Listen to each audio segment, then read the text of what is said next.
Okay, we are live. Session 30 of Adventures in Emathan. A long time coming, guys. I think over 9 months, unfortunately, since we were able to last all get together, but we are going to make up for it in short order, I hope. So, as we normally do, we'll start off with some character introductions. And why don't we start off with Lafferty and Douglan?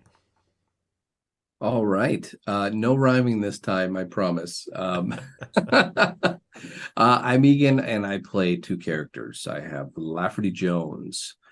He is a high elf, if you will, Ladrin, who has 4 levels in Artificer and 2 in what we call a Void Sorcerer.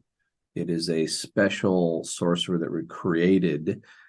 And basically, it's the effects of abusing void water. Guys, kids at home, do not take void water, okay? It gives you all sorts of powers, but it comes at a cost. What that cost will be, we'll find out in the sessions to follow. The other character I'm playing is Douglan McKayne. He's an old war vet who thought he had lost his family, but because of his oath to Gath, Oath of the Protector, another special class that we created, he was able to bring his family back, but the cost will be ultimate. He has just reached 6, well, not just, but he reached 6 level. One of the new things he has is the Aura of Protection. It's basically anyone within 10 feet of him gets a little bump to their saving throws. So that's it. That's Douglan and Lafferty. Glad to be here. Thank you very much. Excellent. Thank you very much. All right. Next, we'll go with Kogaan. Hello, my name is Max. I play the aforementioned Kogaan. He's a gold dragonborn fighter. The subclass is Rune Knight, and for our purposes, we've flavored Rune Knight to, instead of being giant centric, it's dragon centric. Some new flavoring there. And as we're playing with the Fizban's Treasury of Dragons variant of dragons, so you might see some breath weapon stuff that isn't a part of the basic rule set for Dragonborn. So a little bit more versatility there, and a lot more fun, in my opinion. So It's a lot more fun, absolutely. Yeah. And last but not least, we have Landis and Nightingale. Hey, I'm Barry. I play Landis and Nightingale. Landis is a 6th level Order of the Scribes wizard. One of the cool things about Landis is he's always out looking for the latest spell or lost tomes. And so in his adventures, he found that he was really lacking in the muscle department. So he managed to get his hands on a gloves of swimming and climbing. It's a really cool magic item if you got a wizard. Climbing and swimming don't cost extra movement, and he gets a +5 bonus on athletic checks involved with climbing and swimming. So it's a way to get his little wizardly arms into, doing a few things everybody else can seem to do easily. And Nightingale's a Penumbra Bard, level 4, and his dual class is Rogue. If you look up on our wiki, you can see that Nightingale originally started as a rogue and was inducted into the Penumbra Bards later on in his life, and his background is Charlatan. And one of the interesting things about the Charlatan background is you get a feature called False Identity. Now, over time, and as we've played, I've created a few false identities. We have Corey Fairbanks, which is his hired mercenary. He'll sometimes portray himself as. I have Jasper Penniless, who's an interesting character. He's a bit of a merchant who sometimes works with a few other people. And then I have Randolph Loveless, who is a bard. And when the need arises, Nightingale can take on those personas, and they have people who will recognize them as that person. They have all the paperwork, pretty much anything that you'd need to pull off a false identity. Those identities have it based on his background. Yeah, glad to be back. It's been 9 months. We all look older, but hey, we're still here. Yeah. Excellent. Okay, so as part of our usual introduction, if we had any sort of rule discussions out of the last session, we didn't have anything 9 months ago in that session that was worth discussing. So we'll get right into our session recap with a little session recap music. As the last session began, it was early morning on the 14th day of the first Trigon of Elok's influence. The party was waking from their night's sleep as the winery was slowly coming to life. Outside their accommodations could be heard the voices of small children playing. It was the voices of the McKayne children, a sound that had not sung out at the winery for far too long. After rising and heading to the manor house dining room for breakfast, the party was interrupted by Captain Barlor, who asked to speak with the group privately. Captain Barlor explained that Bellbroke Keep, the home of the Vanguard in the city of Evandor, had been infiltrated during the night. There were signs of a fight, and Commander Rainier was missing. Captain Barlor gave the party a note he believed was meant for them.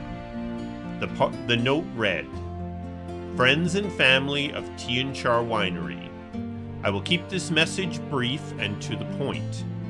You have someone of interest to me. I now have someone of interest to you. Return Darvel Snowleaf to where you found him. No Vanguard or the commander dies, and the well-being of Tionchar Winery becomes of particular interest to me. I know that you have the means for quick travel. I will expect you within 2 days." The party quickly devised a plan and departed for Onyx's hideout. The plan's basis was to have Nightingale disguised as Darvel Snowleaf and a Vanguard soldier disguised as Nightingale. The party would make the exchange and then rescue Nightingale before Onyx could get away. Arriving at the hideout, the party dropped into a nearby clearing and began walking the final distance to the hideout. As the party rounded a corner, they encountered a young black dragon. Despite Kogan's attempt to befriend it, the dragon attacked, but the fight was short. A second young dragon flew past overhead and called the first away. The party collected themselves and continued the short distance to the hideout entrance. 4 doomed soldiers guarded the entrance to the tomb. A quick discussion between the party and the guards determined that the party would have to go inside to complete the exchange, a variable they had hoped to avoid. Inside, the party entered the large cavern towards the back of the hideout.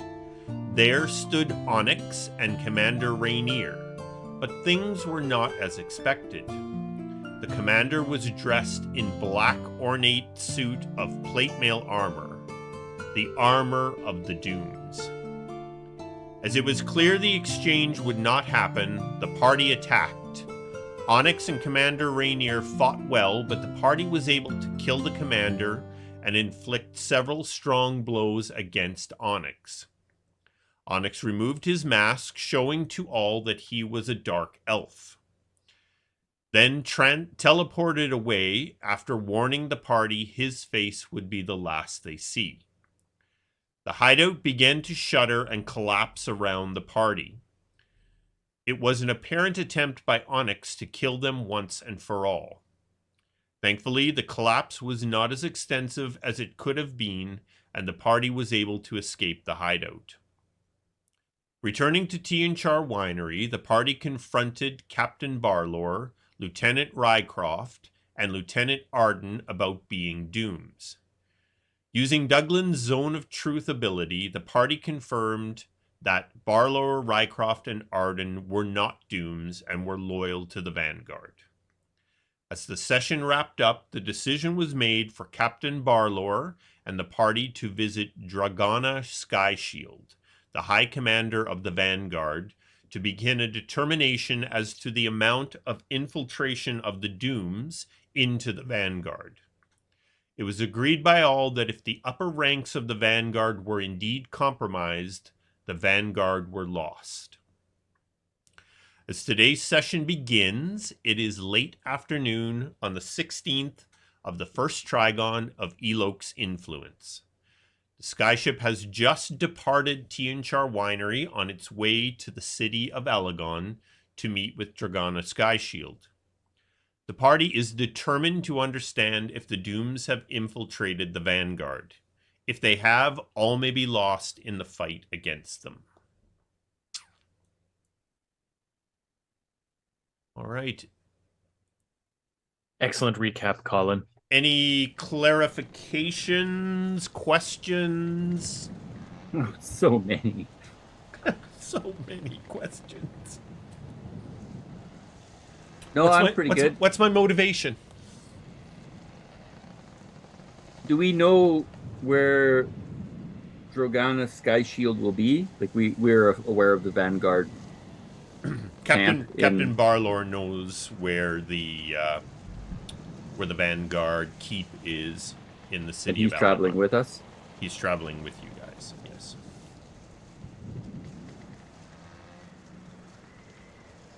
Perfect. No, I think we're good to go. Unless anybody else has got something. Nope. All right. It is late afternoon as you departed from Tionchar Winery in the Stargazer. It'll take you roughly 24 hours to make your way to the City of Alagon. So you will arrive about this time tomorrow in the city. The crew is diligently going about their usual duties.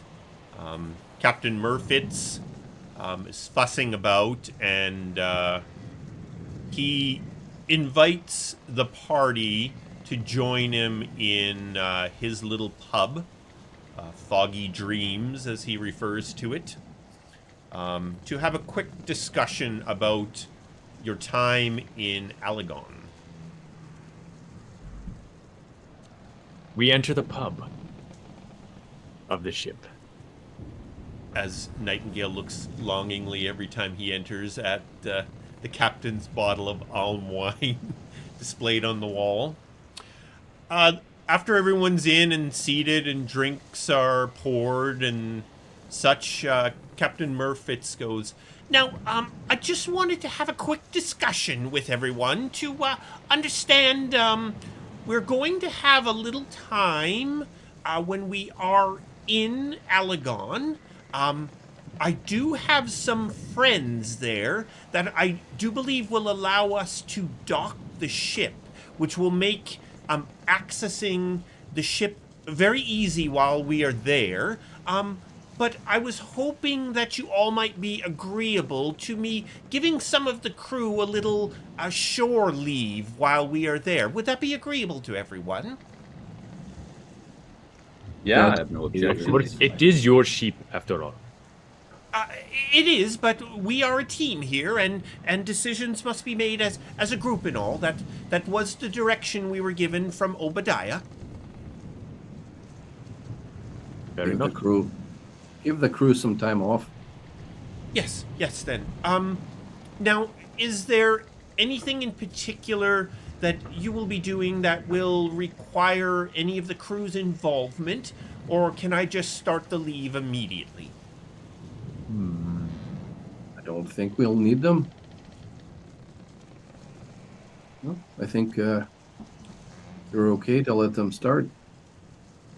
I think all of you would have been to the City of Alagon at some point.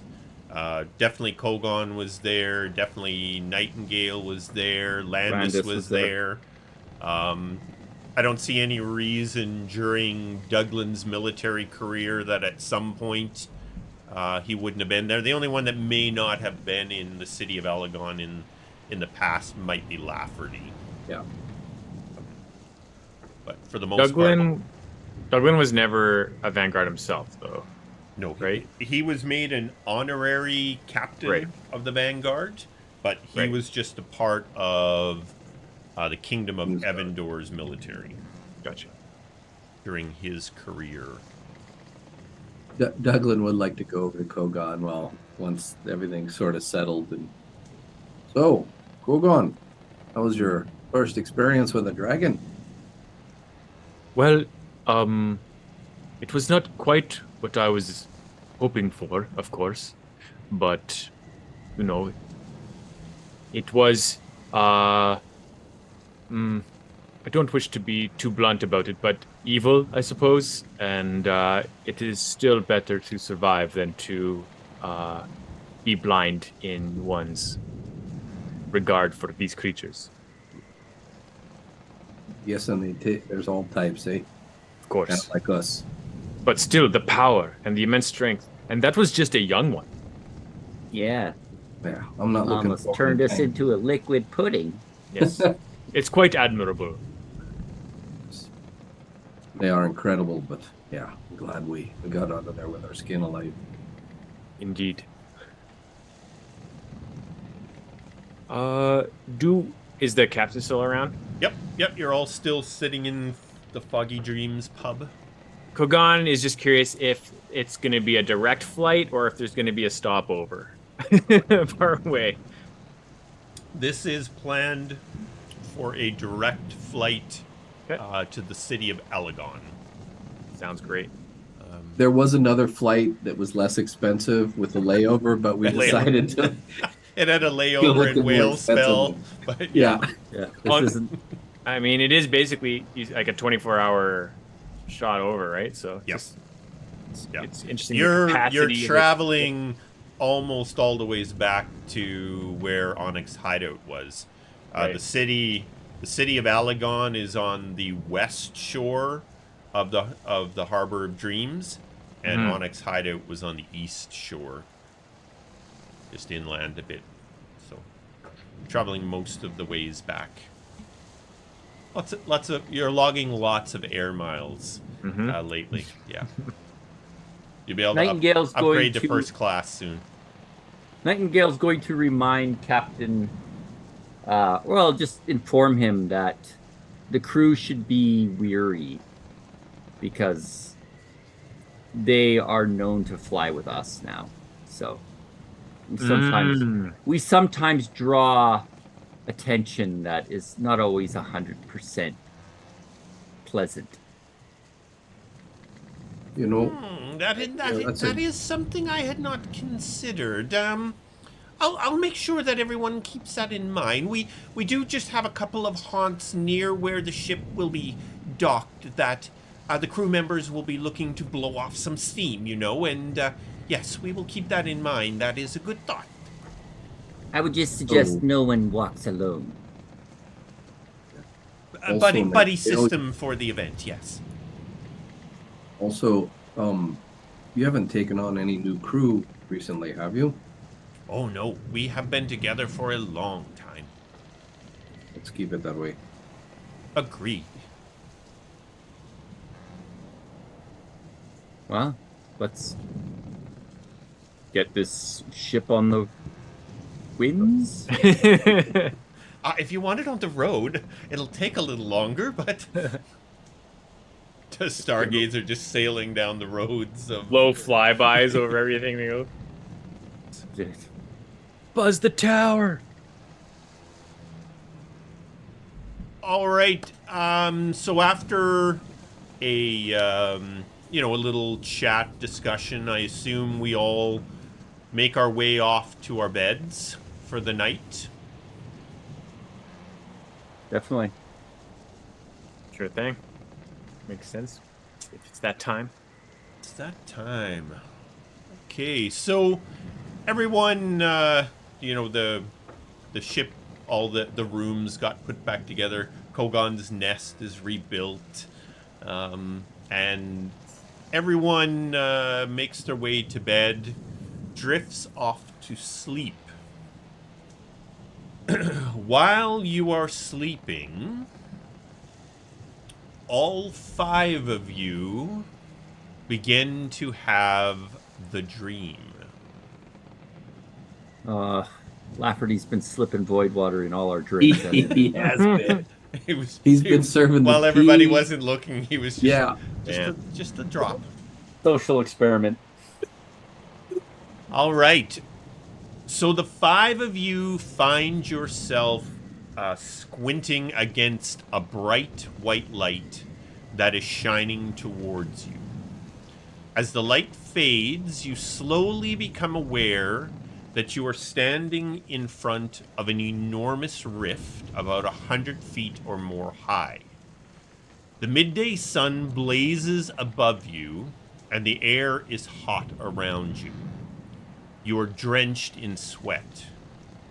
You struggle to keep your footing in the sand as a hot, sulfury-smelling wind blows out of the rift, causing your eyes and nose to burn slightly. Far inside of the rift, you can hear roars and screeches that chill you to the bone.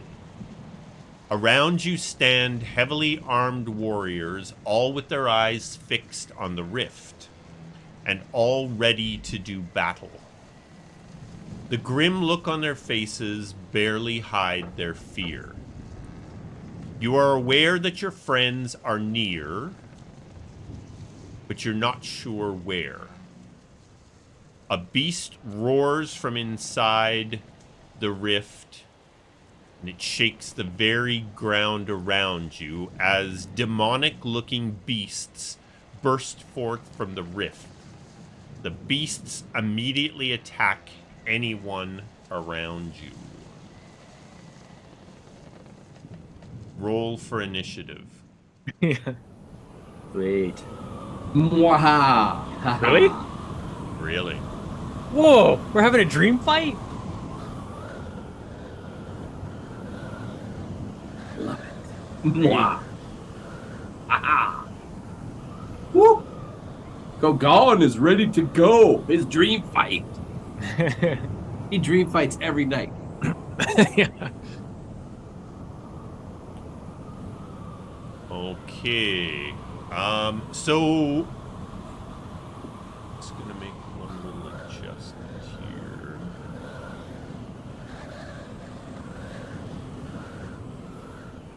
Dream fight, party on. Excellent. All right, the creatures that burst forth from the rift look like this. Whoa. Oh, Okay, that's cool. that's like I'll just give up sleeping from this point on. I don't want to sleep anymore.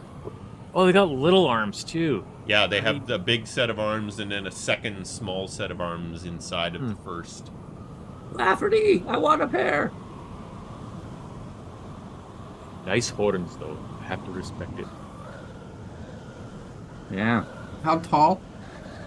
They're about 10 feet tall. So they're considered large. They're considered large. For the metagaming in us. Max starts to do the weight averages and Yep. you know. Okay. Bring it. All right. Demon from the rift. I will share a map Demon from the block. with you. It's just demon from the black. Demon from. She's Whoa! come to- Holy moly! Oh, there's our troops. That's our troops, guys. Oh, We're good. Okay. Like, all right. Douglan's like tightening his breastplate. Yeah, those are all the bad guys.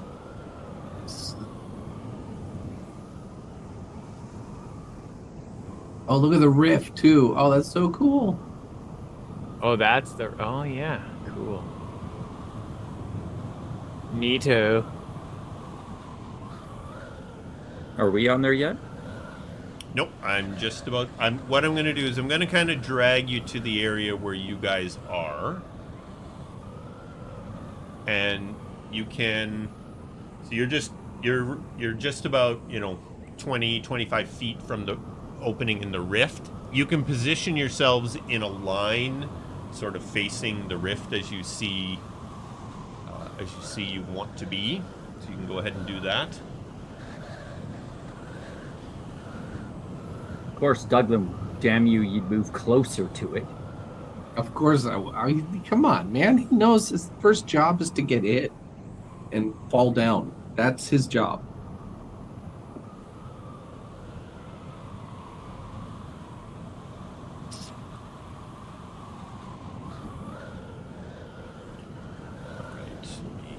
I mean, do we have to be in an equal line, or can No, we... you guys can be however. Yeah, because I like this.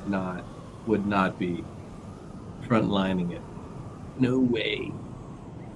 Void water or not, he's still got a few marbles in his head. There's a few marbles left. Oh my god, I don't know what to do. All right. So the first creature, there's two of them that burst forth.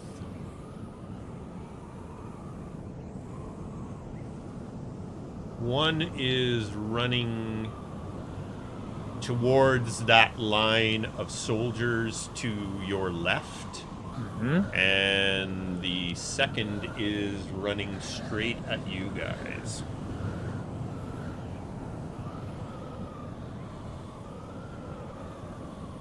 All right, I need to roll a little initiative here for my team. For the Glabrazoo. Glabrazoo, what do you do? All right, so Nightingale, you have initiative. Damn you, Nightingale. I shall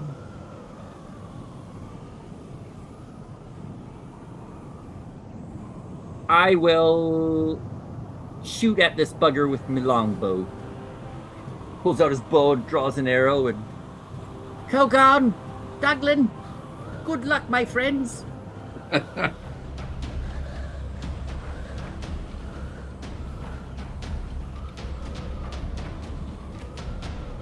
Nice. That's right.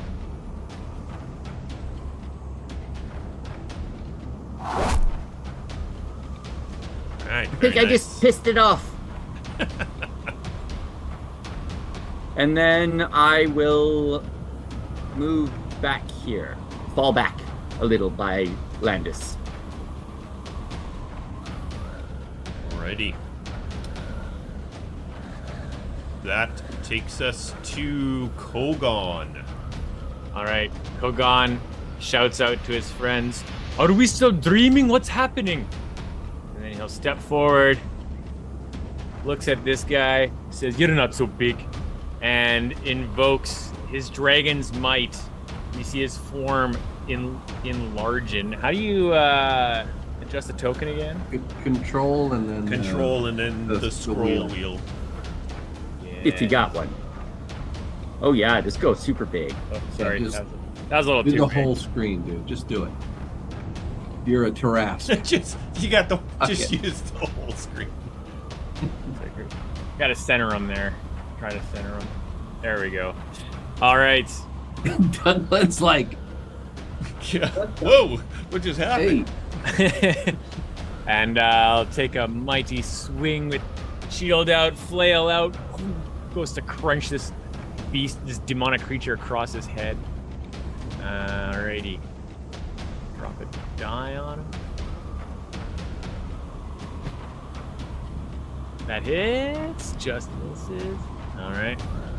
Attack number 2. Whoosh, comes around with another spin. Oh! Classic Kogaan start here. Classic Kogaan start. He's not used to being big, man. When he goes big, he just flails around for a while. It's because we're dreaming. It's because I'm dreaming. Yes. You forgot to enlarge your sword. I'm half asleep. Yeah, he's now holding his little tiny flail. little flail? The flail didn't get bigger. Bing, bing. All right. That's my turn. Okay. That takes us to the Galbrazoo. All right. Kogaan, this thing has these gigantic piercers, and it snaps into you, attacking with its piercers. You now have earrings. You not even know I had ears. Oh, and it misses. Big shield up. It,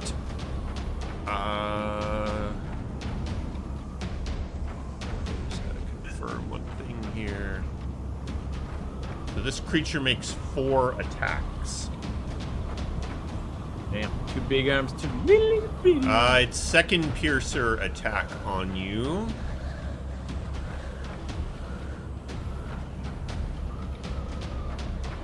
Also misses. Nice defensive. Maybe we're cousins.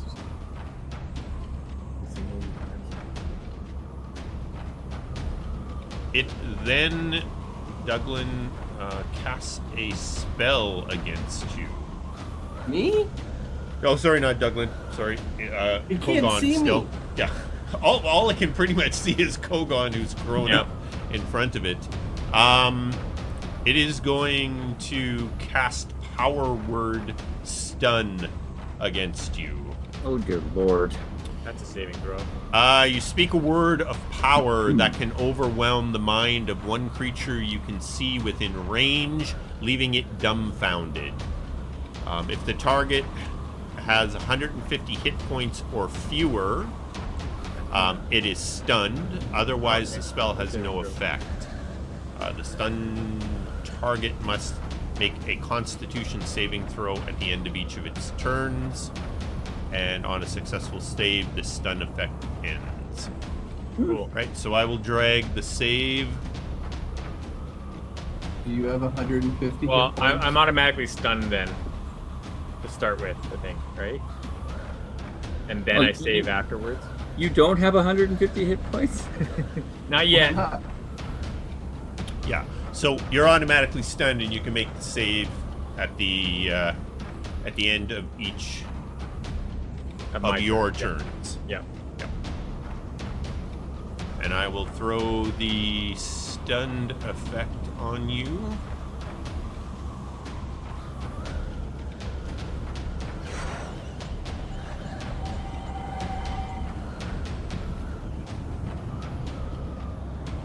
And when it casts a spell, it uses its 2 little hand effects, so it Ah. only gets a third. All right, that takes us to Douglan. Or the other Glabberzo? Or is it just one at a time? Oh yeah. There are I don't 2. know. There are 2. Oh, okay. All right. Well, he can't tell if Kogan's stunned because all he sees is his gigantic back. But he is going to go this way.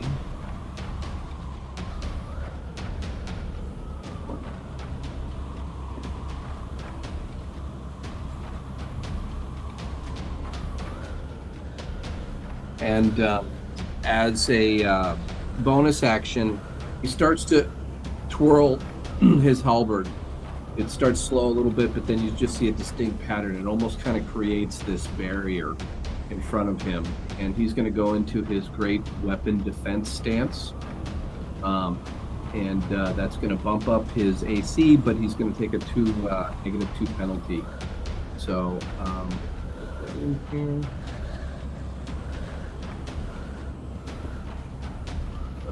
Once. Did that do it? Yeah, attack -2, AC +2. Okay, cool. So that was his bonus action, and then he is going to attack. He's going to forego his extra little polearm attack, but he's going to go after this Labrazoo. He kind of looks over at Kogaan and sees his eyes sort of glazed over and say, "You're not dreaming, lad. Wake up." He's stunned within a dream.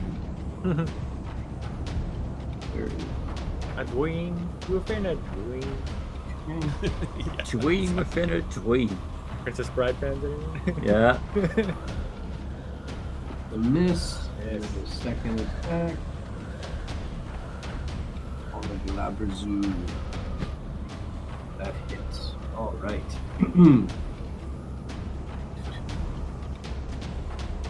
Okay.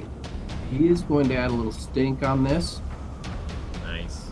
And you see as the halberd comes down, it just sort of starts to glow, sort of almost a yellowish blue, and it leaves this trail, sort of like reaching up to the heavens. And just sort of as it connects, that light just shoots back down through the halberd blade, and he's going to add the smite to the damage. Is this creature a fiend?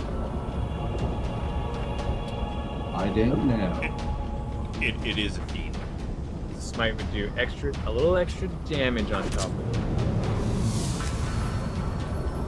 Technically. Does it? Let's see. Unless a dream fiend, it doesn't count. A dream fiend. Ooh. It's a dream fiend. Whole new category of creature. Yeah. Yeah. The dream Let's see. Divine fiend. smite. There is no spoon. There is undead or fiend. Yeah, you damage increases by 1d8 if the target is an undead or a fiend. Yeah, it looks like Can it I- did 2d8 there. Well, that's the normal Oh, is it? smite. Yeah. So just roll another d8. Yeah, sure. Oh, Oh, damn, yeah. thank you, Okay. Max. No problem. Nice. Don't remember stuff. It partially resists that. So But it it's still half takes damage 4 stink. Smite. We'll call it smite. or more on that young man. Yes. Bar hasn't barely moved. Yeah. So he's, he cracks him down, gets a good shot in, and he tries to kind of elbow Kogaan and wake him up. And that's his turn. Bonus action, action, action. Boom, boom. All right. There you go. Another appears through the portal and charges straight at Lafferty. Dag. I'm frantically looking at my reactions. I am frantically looking at my reaction. I don't know what they are. All right, Lafferty, this thing comes just storming out of the rift, full tilt towards you with these two enormous pinchers that just go straight to remove your head from your shoulders. Nightingale yells out, "Play dead! Play dead!" I'm dead. All right, first attack.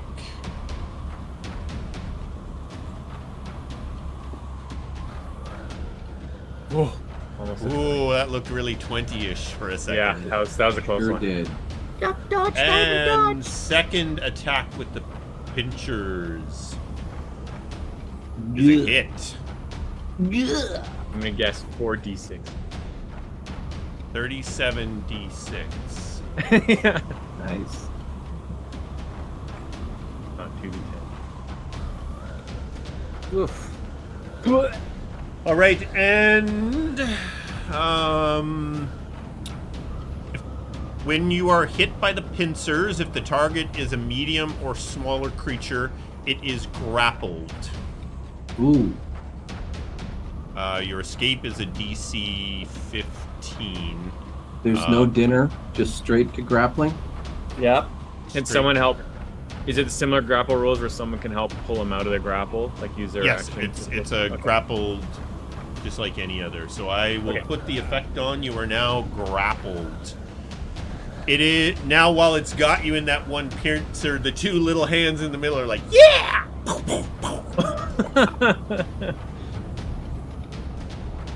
They're going boxer on you. First attack with his fists. In the clinch. Oh, he He's got you in the misses. clinch. Second attack with his fists. He hits.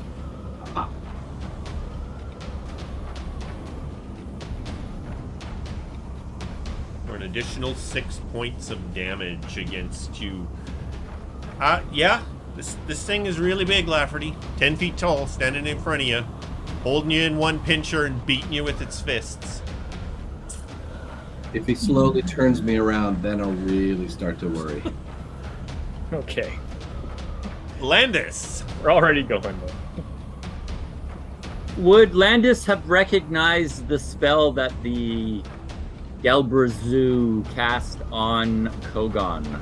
I don't feel like you would have seen it sufficiently from where you were because of Kogan's size and his little hands kind of casting the spell. Okay, so I wouldn't know that he is. You would not know that he's Stunned? currently stunned. Do not know he was currently stunned. Okay, but I do know that Lafferty is a now hot pocket for this demon.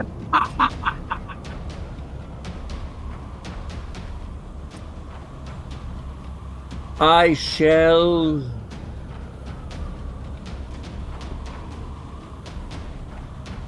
Yeah, might as well.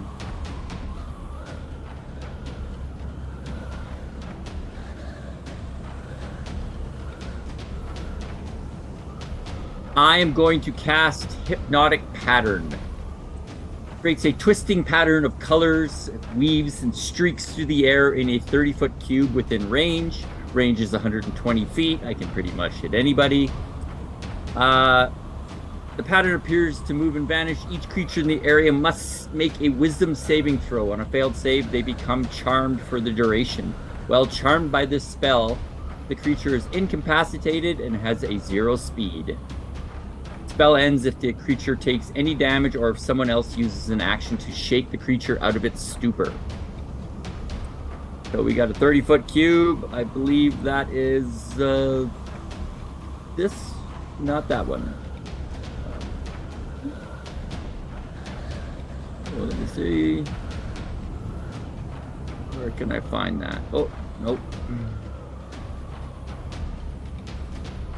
Anyone remember how to do a cube? Squares are left, right with the shift button. Left, right? Okay, you press the left and right buttons at the same time while holding down shift, and that should draw a cube.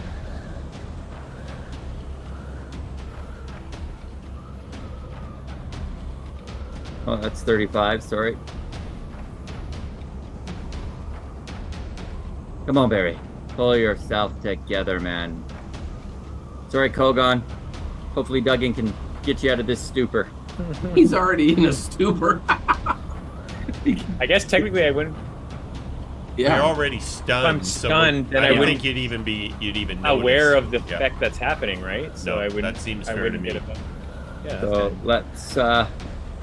let's get myself here a little hypnotic mojo juice. Barry, I just have to make one change here because this one creature is Isn't just in the a combat token. He's not Yeah. in the combat tracker. I'm just going to replace him with one that is. Now, how do you target? Control and then click on the token. It That's, should work. Thank you. That's like the easiest one to do. Why is Nightingale targeting? You gotta Pick- switch your. Let's see. Experiencing technical difficulty. Perfect. I won't target Kogaan because I don't think it matters. No, he wouldn't Too be stunned aware to of know it. what's going on to even see the even see the thing. What is that black circly thing that's on there? They all Did they all save? Yeah. Oh, Of course dang. they would. Of course they would. Barry, did you put that black? Oh, maybe you guys can't see it. It's not on the. Okay. Nope, I didn't. Well, he cast the spell and seemingly none of these creatures were affected. So he begins to work his way back here, yelling at these troops to get off your asses and get in there and help them. What are you doing just standing here? And that will end Landis's attempt at saving Lafferty's life. Landis, as you run towards these troops that are all standing there, you notice that they're standing there, their eyes are closed. All of them are just standing sort of out of attention with their eyes closed. Ah. Okay. Ornamental soldier. Yeah. Is Okay. that it for you, Landis? Not unless I can walk up to one and pull his eyes open. You need to wake up into the dream. Yeah, exactly. No, I'm good. All right, that takes us to Lafferty. All right. Barry, you want to remove your little square there, buddy? I've been attempting that since we started this. I think if you press left and right and without anything else, it'll go away. There we go. All right. So Lafferty is like, trying to think, how can I get out of this? Well, these are pretty strong arms, and those are little arms. Well, I think I'm just going to, stick him full of acid. Kind of, if he's grappled, grabs like off of his pouch, grabs a syringe and just jabbing acid Oh yeah. right into his face. You're not restrained. You're just being held. You're just being held by one big pincer. Big love hug. Gotcha. So, yeah, basically what he is technically doing is that he is, not acid, sorry, poison spray. Trying to shoot it right up in its face. Its pretty little face. So, this is it's a saving throw. So let me target that bad boy. Oop, wrong guy.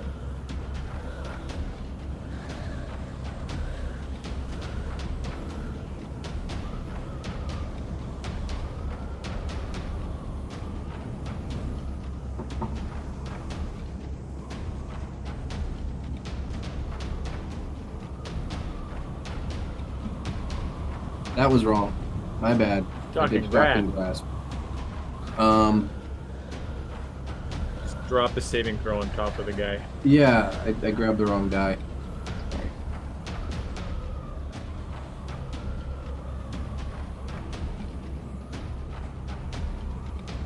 Holy moly. Advantage on saving.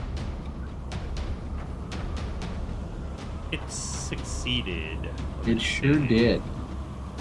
All right. Poison resistant or something. Yeah, probably. Or the fact that I'm grappled. Let's see here. I think that's it. That's all I got. I have no bonus actions other than to...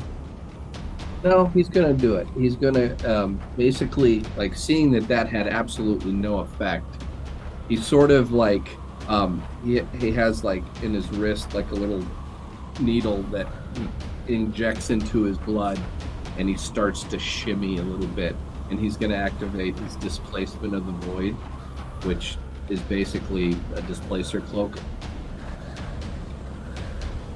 And I'll go ahead and add that on somewhere. Where did you go? Okay. There we go. And that's his turn. All right.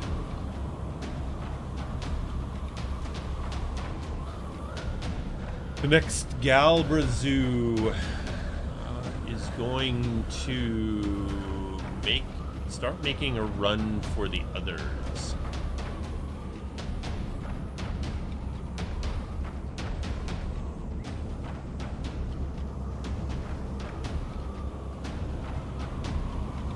And it seems they're not even paying attention to these rows of Vanguard soldiers that are sitting there with their eyes closed.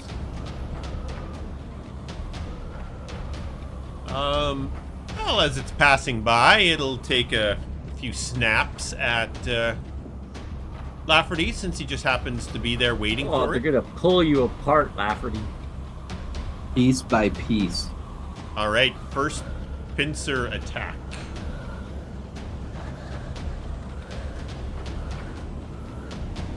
Oh, misses. Because of your displacement. Second pincer attack.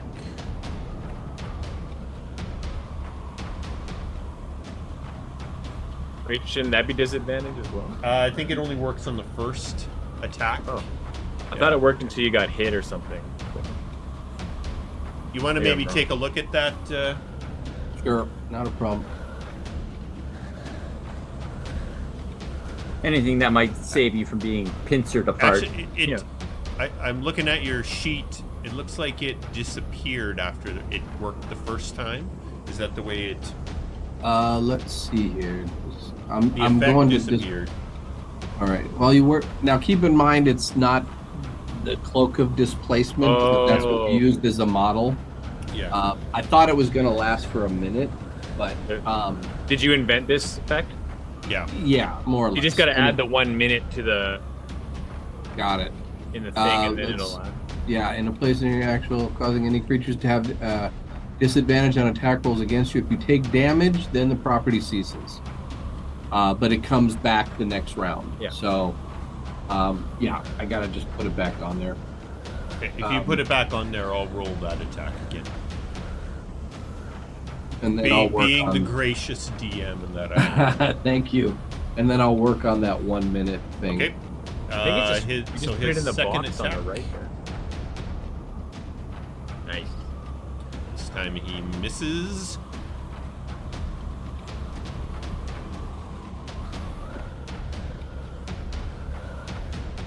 Fist attacks. No, actually, he's going to try and use power word stun on you, Lafferty. Copy that. Shall we say he's going to use power word stun on you? So, all right. I will add the effect. You are now grappled and stunned. Other than that, Things are looking good. we're doing great, guys. I believe in us. All right, that takes us back to the top of the order with Nightingale. Nightingale, your friends are not fighting as well as one would expect. Yeah, tell me about it. Holy moly. Not much I can do. I'm a bard. Just a bard. Sing our song. Yeah, that's exactly what I'm gonna do. It's like that meme when the party's being torn apart, but you're just a bard. She's playing the piccolo. Yeah. That's awesome.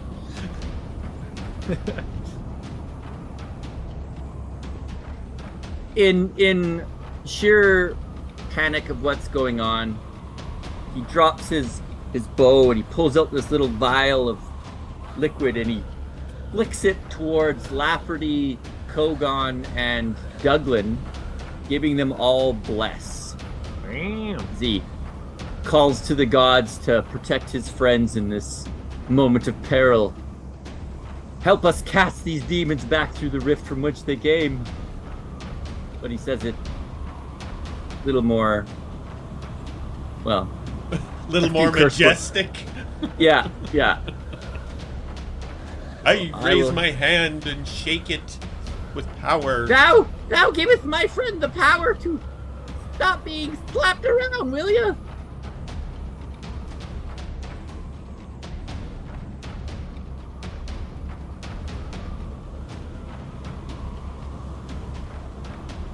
Is that...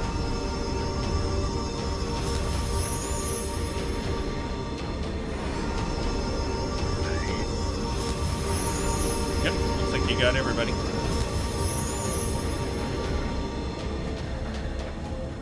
And then I shall target these fellows. He will run and grab onto one of these guys and shake him. Be like, why are you fighting? Alrighty. And since I have nothing in my hands, I'm pulling his eyelids open. Ugh. My object interaction.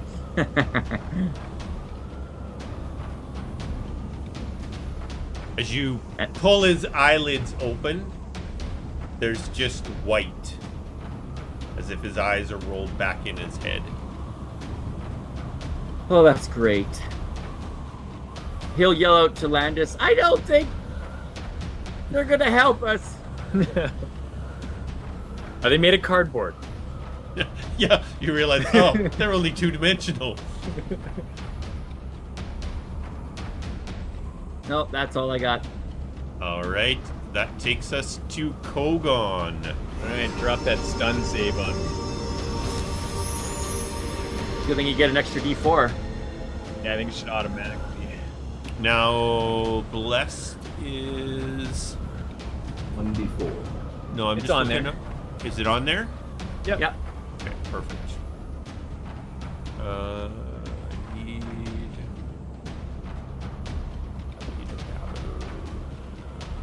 High Constitution save, so hopefully I'll bust out of this thing. Yeah, you got this.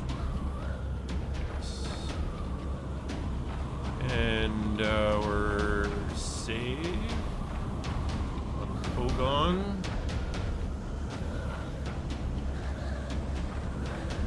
You succeed. Yay! All right. That is one hell of a Constitution save. Yeah. That's my turn. Nicely done. Hey, whoa! What happened? Little drool. Wipe some drool off his mouth there. Are we winning? All right, which takes us to Galbrazu 5, who is going to turn his attention to Douglan, believing that he has very nice. stunned Kogaan. His first pincer attack. Again, trying... They really like to make an effort to remove your heads from your body. First attack on Douglan is a miss. Second attack on Douglan. Oh my goodness. Is also a miss. All right. Douglan. Oh, if I may, use You my may. reaction. You may use your reaction. All right. So the Onik rune on my silver ring of my hand flares as I use my reaction to have the Glabrazo that just finished his turn within 30 feet of me, or make a wisdom saving He throw. hasn't finished his turn. Oh, he's not turned? Oh, No. sorry. No. I thought you said Douglan is in. It's Douglan's turn. Also, Max, I'm sorry, I forgot you had a +2 also on that saving throw. Don't Oh, forget. yeah, that's right. 10 feet. Nope. So Douglan, he is going to cast confusion on you. Okay. I think thankfully with Douglan, it'll have no real effect. No, it has no brain there. So hopefully I have the bless at 1d4 and a +2 to the save because of my aura of abstinence. Aura of protection. Yeah. So the spell assaults and says right twists there. creatures' minds, spawning delusions and provoking uncontrolled action. Each character in a 10-foot radius sphere centered on the point you choose within range must succeed on the wisdom saving throw when you cast the spell. So this so will I'm gonna have to catch save it as well. Kogaan, but it will not get to Lafferty. Okay. Maybe I won't Yeah. be making that reaction. But Yeah, we'll find so out. We'll find out in a second. 1d4 and +2. Don't forget. So hopefully it. You know what? Maybe. Do I have it on me? Yeah, Yes. can you add it to me right now? Yeah. Let me drop it on you. Since I'm in the aura. Indeed. This one. Nice. Yeah, aura protection. Save 2. Okay. I did. Okay. Cool. Sweet. Let's just All obviously right, take so a look. wisdom saving throw when you cast the spell or be affected by it. So I will roll the saves here. These guys are strong. Yeah. Our first, we'll go with Douglan here first for the save. Oh, that's Okay, good. and +2 is. I don't think. Oh, maybe Oh, you did. Yep, you you saved. did +3 and +2, Got it. plus Yep. 5 at there. You Yeah. saved. And now for Kogaan.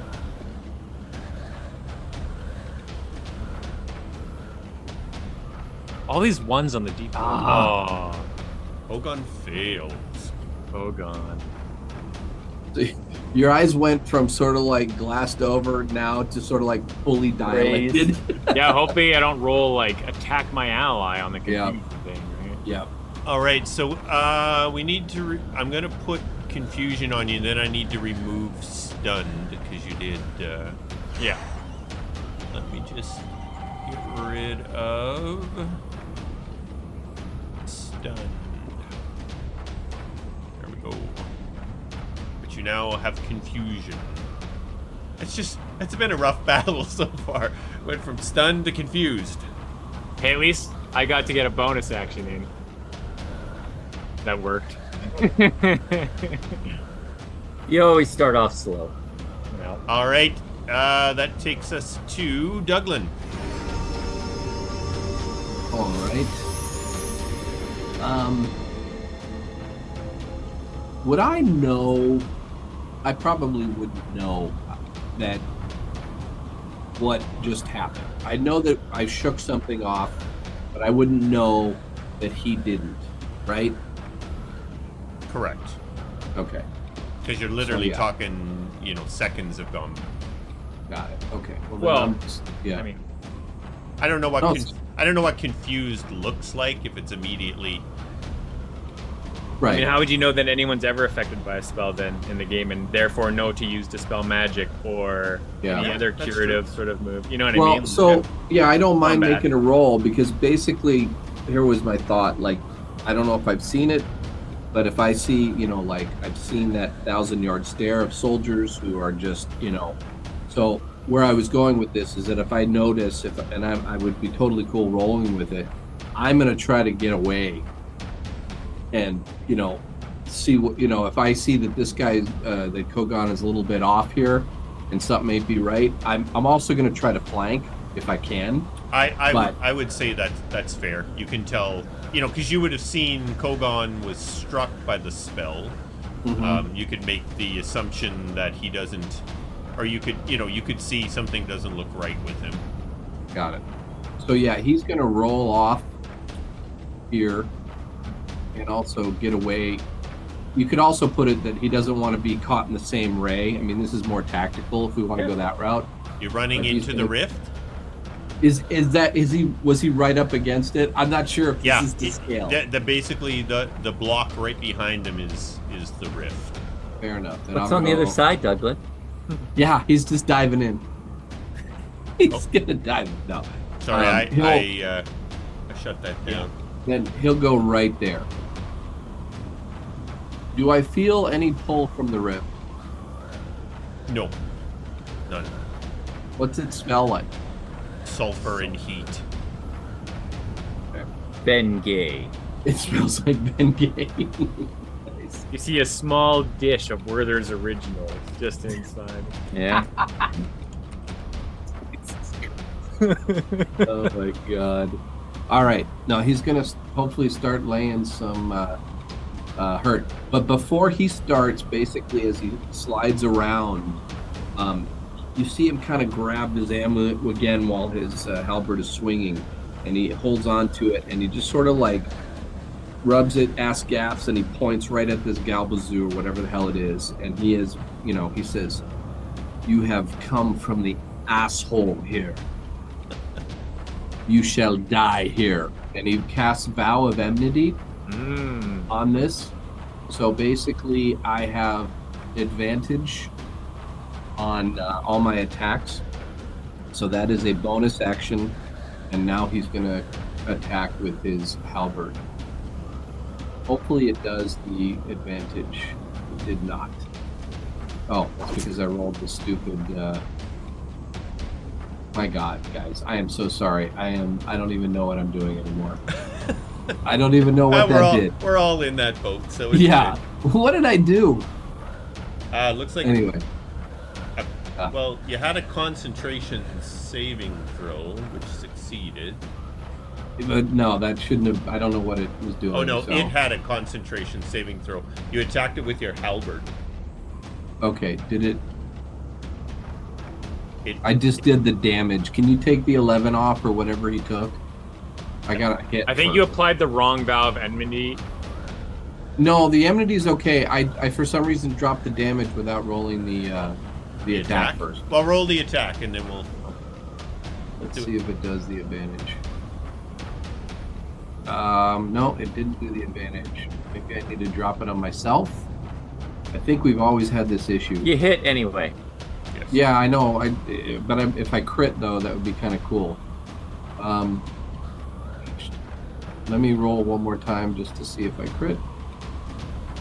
No. Okay, so I did hit. So keep all the damage. He saved. I'm going to roll my second attack now, but I'm going to try to drop Vow of Enmity on me. Okay. And see if that works. If that works. Sorry, guys. That's okay. There we go. Okay. So you drop it on you. And you missed. Okay. Got it. Just about every time that D4 has been a 1. Yeah. Well, I'm not very much of a holy man. I've sinned a bit in my life. Yeah.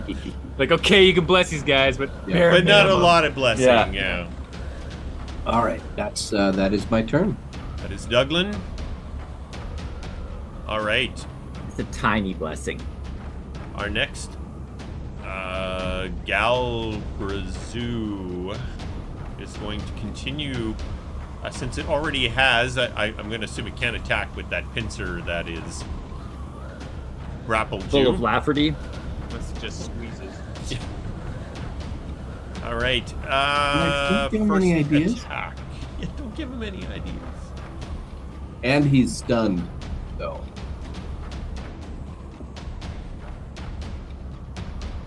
Oh yeah, you get advantage on against a creature that's stunned. So if I'm grappled, he gets advantage on attacks, but I have the displacement cloak. Grapple doesn't automatically give advantage. Oh, okay. Okay. Okay, so the first attack hits. But I think because you're stunned, technically it does. Okay. Do we have the stunned effect on you? I'm so. Where's your DM screen? Yeah. Yeah, you have the stunned effect on you. Okay, so maybe you don't get an advantage. All right, so damage from that first. Oh no, it's even because you have the displacer cloak. Oh yeah, it evens out. That's exactly. It evened out. It even says advantage, disadvantage right on the attack there. Yeah. Yep. There you went. Cool. They canceled each other. Did it take it off again? So the damage should take off here. Your displacer cloak for a round. Oof. Chunk. Yes, I'm in trouble.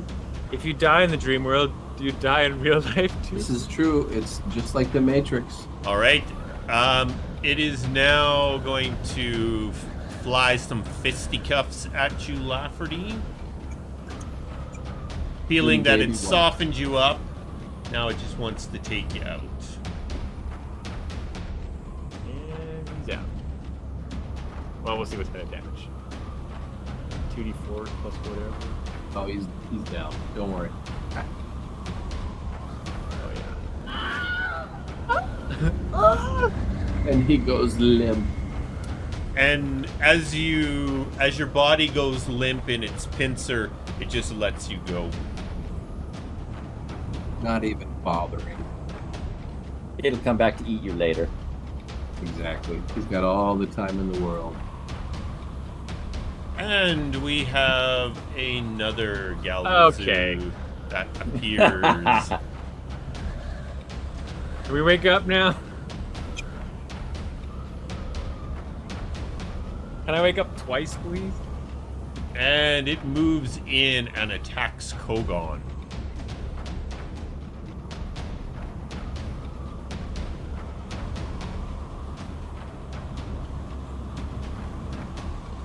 First attack hits. Damn.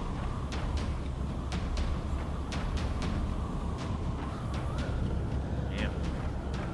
I Second, remain confused and after you are now confused and grappled. I can't be grappled because I'm large. It said in the description, a medium or smaller creature. You are right. Thank you for that. No I problem. knew that. I knew you were working out the numbers, Max. Second I knew attack on. I just remembered these. All right. And that attack.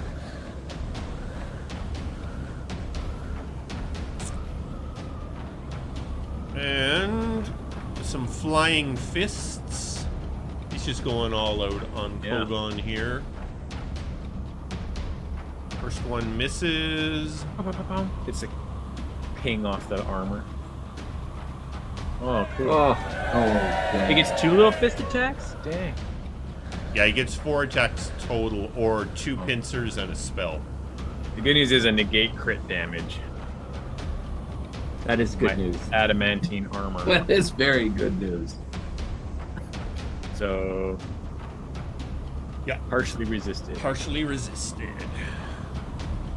All right, and that takes us to Landis.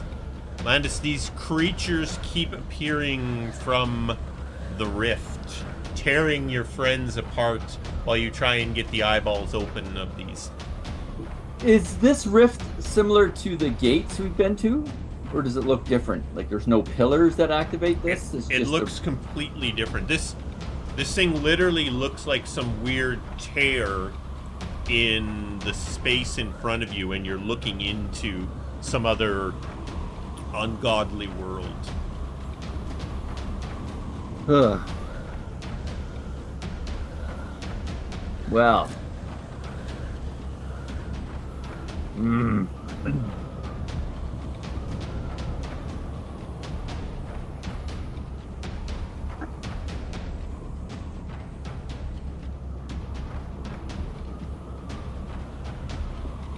Yeah, I'll try this.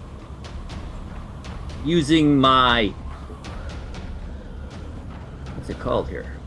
My, hang on, I gotta read the name tag on it. It's a... Staff of Storms. I'm going to use the Tidal Wave spell. Allows me to conjure up a wave of water that crashes down on an area within range. Range is 120 feet. I need a drop of water. Hopefully I still got enough spit in my mouth to get that going. But, you know, 30 feet long and 10 feet wide. So I'd say I'd probably be able to hit... Well, let me just do it this way. Like this. Get those 3 guys. That work? Yes, sure. Lafferty's washed down the drain. So on a failed save, the creatures take 48 bludgeoning damage and are knocked prone. On a successful save, they take half as much and they stay on their feet. The water spreads out across the ground in all directions and extinguishes unprotected flames in the area within 30 feet. Then it vanishes. So I shall target those gentle minds.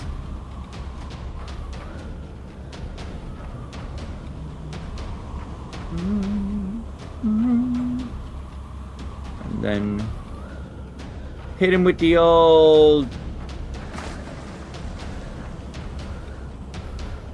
Dude, They Come all on. save.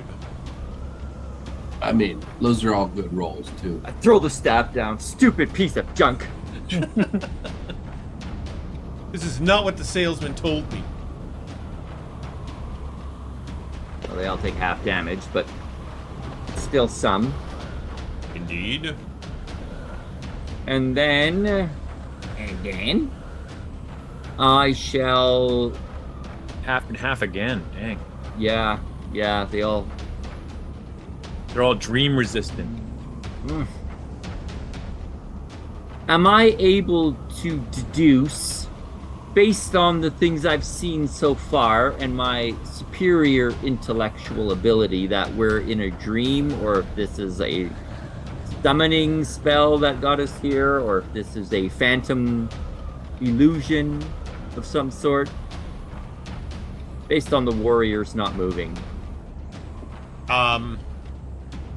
I could do an investigation, Yeah. arcana. Yeah, let's do, well, what are you trying to determine again? What's going on? Yeah, basically what's going on. Like, something's not right here with everybody just standing there with their eyes. Give us a investigation check. See if you can look about you and Nope. Probably not. Unless it's really obvious. There's like dream written in the sky. Yeah. It's the Wayne's World dream. And I will move to here. Run away. It's called tactical positioning.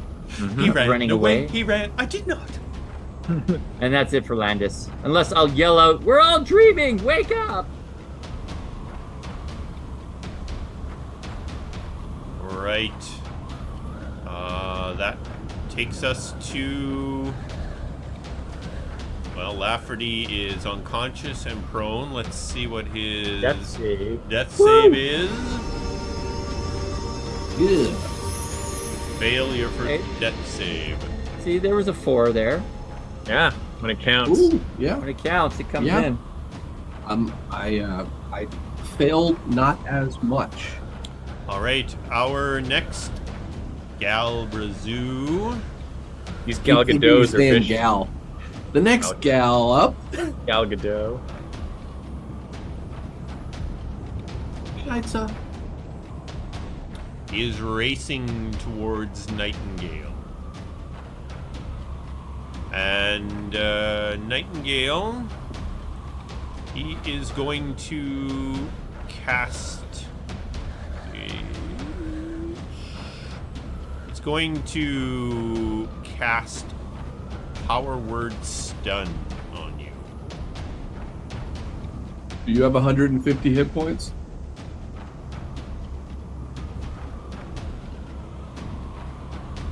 You are stunned.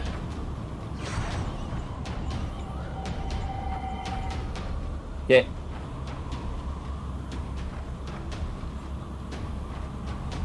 They're casting like 8 level spells on us. Nightingale, We got this, guys. We got this. I'm guess- stunned. I guess you get You to roll make your a save. right off the bat here. Just let me...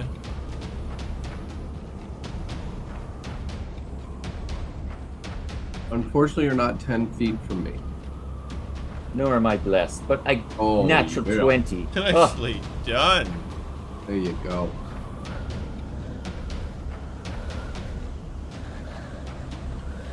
I've shooken off a hangover or two in my day. I will remove stunned from your character.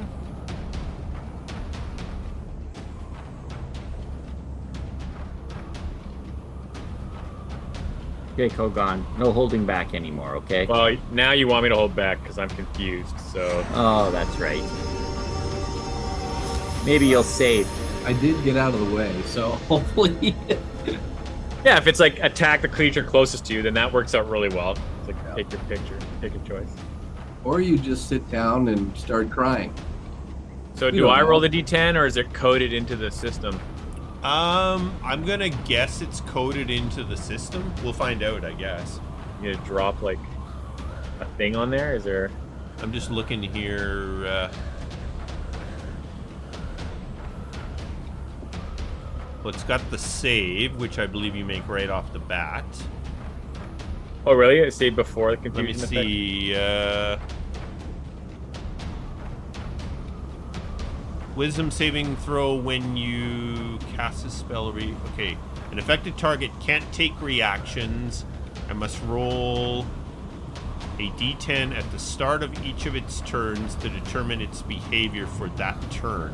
At the end of each of its turns, an affected target can make the wisdom saving throw again. If it succeeds, this ends the effect. So yeah, I guess you roll a d10 at the start. Early D10, there should be a chart there that tells you what happens.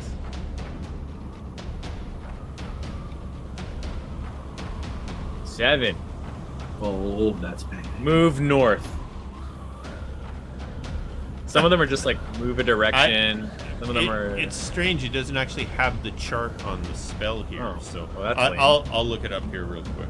Yeah, it is kind of weird. Look it up. Confusion. Posture.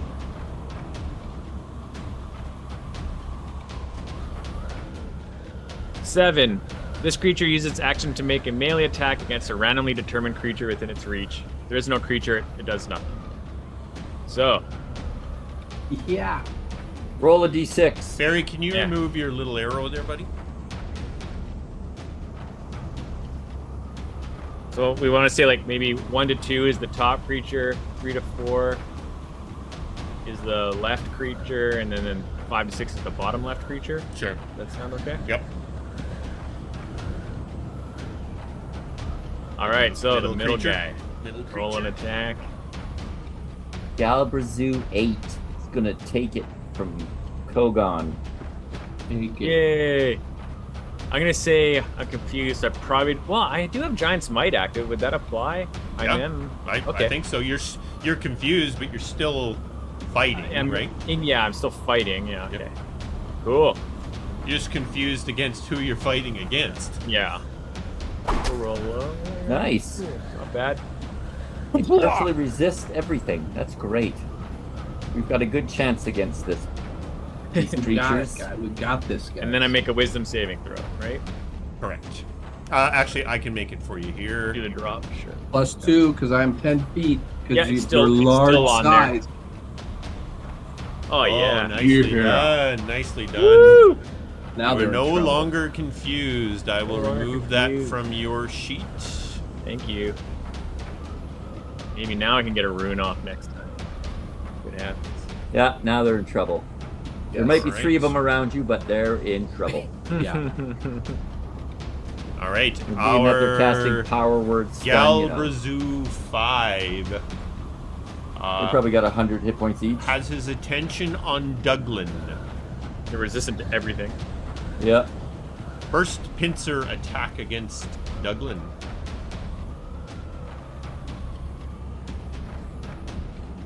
It hits. Why does he have advantage? Why did it? Yeah. I'm not sure. Let's see here. Douglan, are you still showing some effect? I had none. I never was down.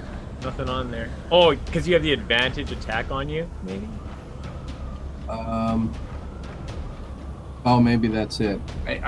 Maybe your defensive stance gives them advantage. No. Heck no. I think the It's- Vow of Enmity thing, you're not supposed to have that on yourself. I don't. Yeah, I think, yeah. Where is it? Oh yeah, that's what gave them advantage. They vowed to you as well. Yeah, it's that two-way thing. Being a gracious DM, I will attack again. Well, it should say it dropped a 5, so you can just use the other effect. Oh no, but then that's like saying it was a disadvantage, though. Yeah, it's just better to reroll. Yep. I'll just reroll here. Back on Douglan, and why do we? Ah, that's advantage again. What? I don't know why. Well, let's Oh, see what. Oh, because I you have know Vow of why. Enmity on it. It's, yeah. So, Okay, It's so you gotta do come want off. it on yourself. You take it off the clapper zone. Okay, let me take it off this creature. We're figuring this out. Oh, take it yeah. off everybody. We'll crush Please it. bear with Session our in 8.5 technical months. Woo! Yeah. All good. We I've kind of knew forgotten that. how to play this game. We knew there'd be Good thing we don't moments have an like audience. this. Okay, so you actually keep Vow of Anemone on you. I'll put it on next round. I don't want to touch it. Okay, one more time with feeling. I'm gonna have to take And my could you defense roll up below? soon. Yeah, could you roll below a 19, please? No, I can't actually. Sorry. Pretty please. No. You got to remember too, Egan, that it only works on one enemy, right? So once that enemy's dead, Yes. you have to All take right, it it off. hits Correct, with its correct. first attack. Yes. Nice. So, yeah, do the damage, and then I'm gonna do another feat of the Great Weapon Defense. Great Okay. Weapon Defense. When I get hit, I can impose disadvantage on that same attacker for the rest of the round. Okay, so then all the next Okay, attacks. I can So you easily stand add, all I can add skinny that each behind. time easy enough. Yeah, so basically he gets hit, and now he just sort of like focuses. He sees exactly where it's coming from. So Damn, yeah, All right. that's pretty epic. Second a attack cool with the feat. pincers. damn. Still Ooh. hits.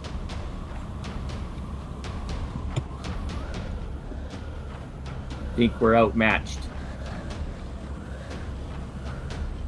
Oh, that was gentle. Deflected a lot of it. And you are grappled. Grapple dapple. And now having you in one of its pincers, it's going at you with the fists. Still a disadvantage. Oops. Not that it seems to Or- matter. Well, we'll see. The other one might be less than. Wait, no, that one hit, right? I'm going to roll a second Yeah. one here because I Roll a missed. second.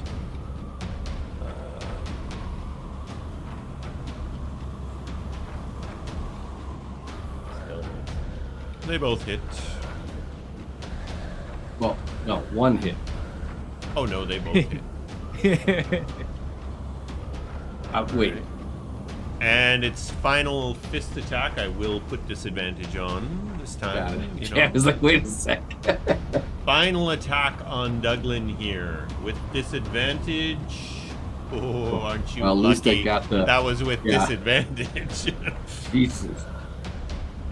You know, there's another half of the dice, Colin, Oh, really? right?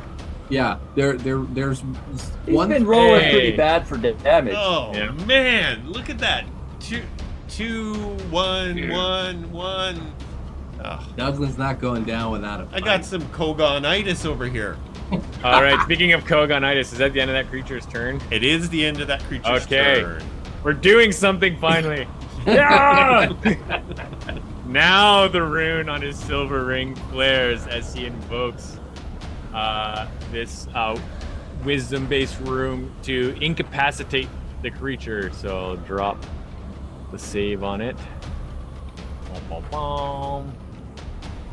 Fails. Fail. All right. So this creature is incapacitated.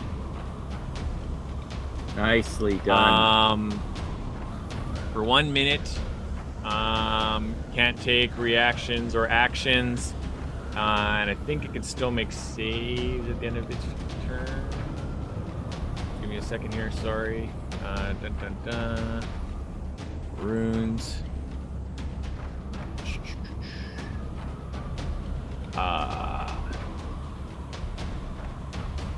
While charmed, creature's incapacitated, descending into a dreamy stupor.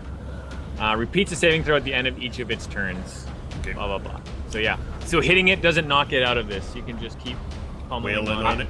Like I assume I'm no longer grappled then. yeah, but I guess it might let you go. I don't know. It wouldn't be able to resist your not. I don't know. I would DM say, small. I mean, the next time you try and get free, you're free. Okay. Yeah, Got it's it. not resisting your... So I won't roll the saving throw, which I guess is... Strength based. yeah. It's actually like a So yeah, Douglan, technically it's your turn and you break free. yeah, without a- because it's an without a action roll. act. It's Yeah. like a contested roll. So Yeah. So you, Sort of like a pseudo your action is breaking free of that grapple, and I will remove. I don't even. Oh, there it is.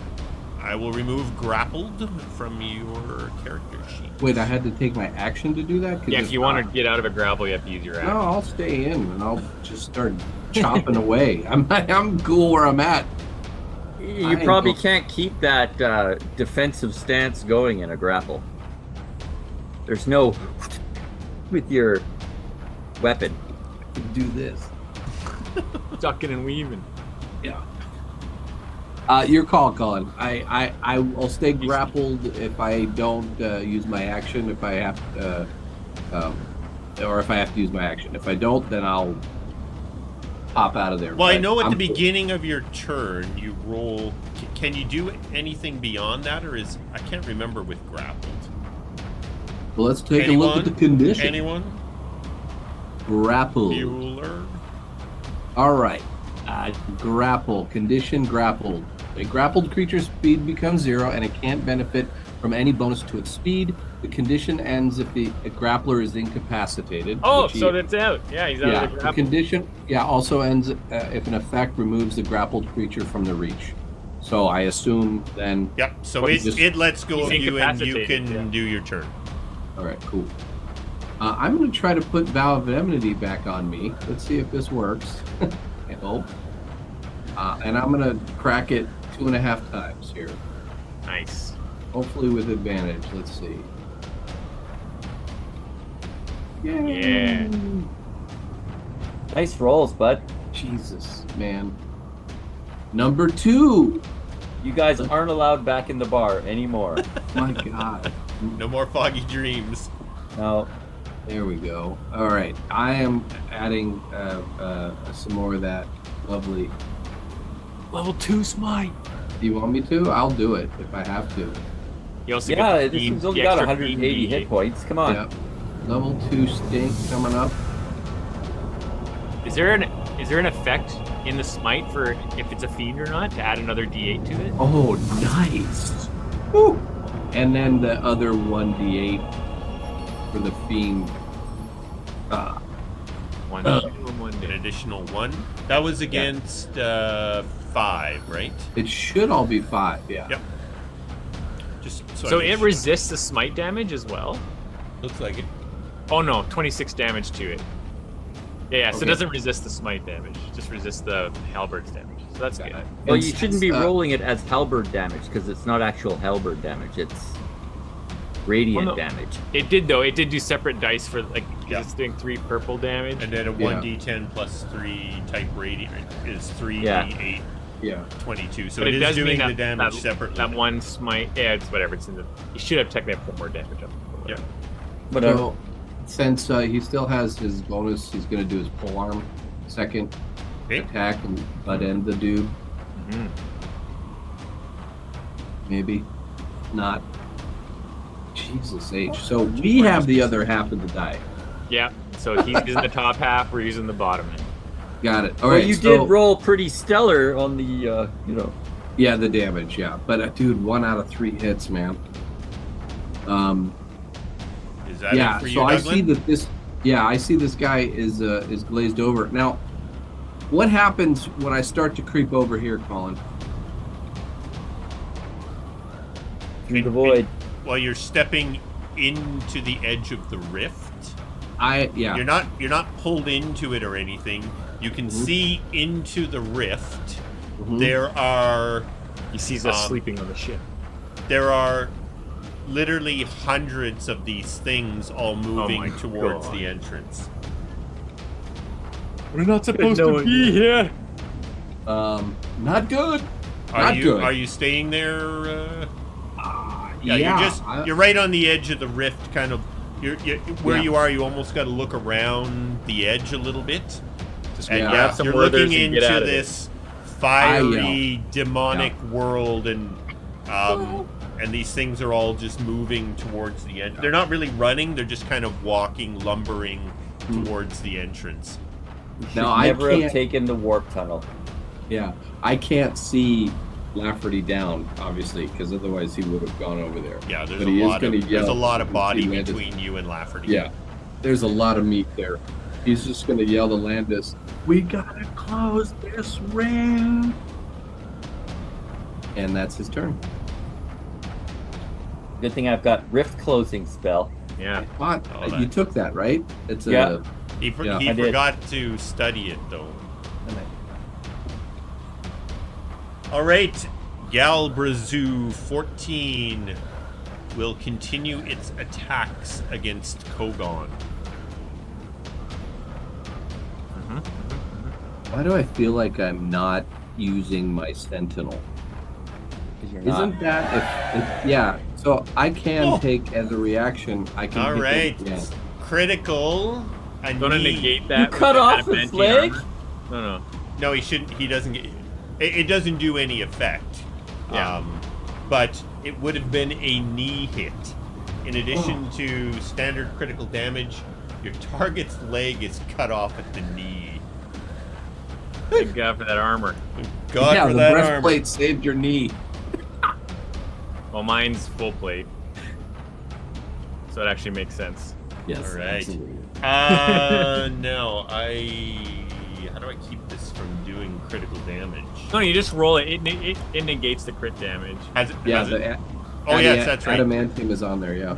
It does do that. That's right. All right. Damage. Nope. That's insane. That's an attack. We don't have That's that. the second critical on you tonight, Kogaan. Yeah. Jesus. Oh. Yeah. So, yeah, that sucks. Second attack.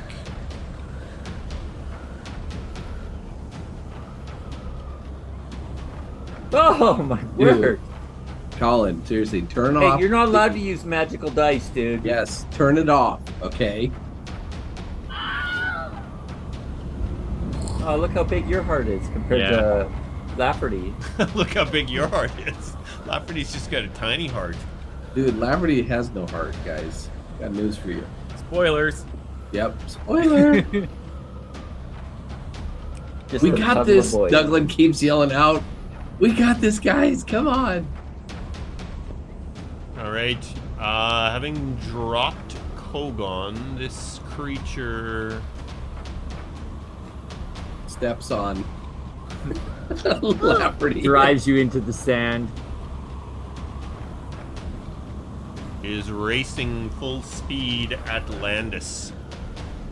Ah, I haven't even cracked out the big spells yet. Disintegrate. Our word Galbazoo. All right, this guy. 5. It's going to step into here. It does have a 10-foot reach. Well, so do I.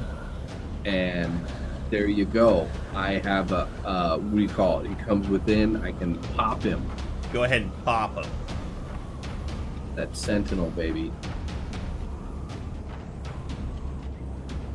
Oh, sorry. Gosh darn it. Let me take off the Yeah. 'Cause bow of Bow is not on it. Anemone. Anemone. Bow of the anemone. Of the anemone. Vow of the enema. Right up your. Take that. All that damage.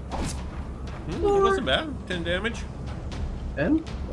Well, 5. Partially resisted, so 5. Yeah. Spell casting, partial resistance, 4 attacks. We got A this. lot of hit points. The guy that we've been hammering on is just listed as wounded. All right. This creature starts attacking Douglan. As well it should. First attack with its pincers. A hit. I'd like to see us take one down, maybe. I'm trying. I almost jumped into the void. You are now grappled. Second attack. I guess here's a little. Bro.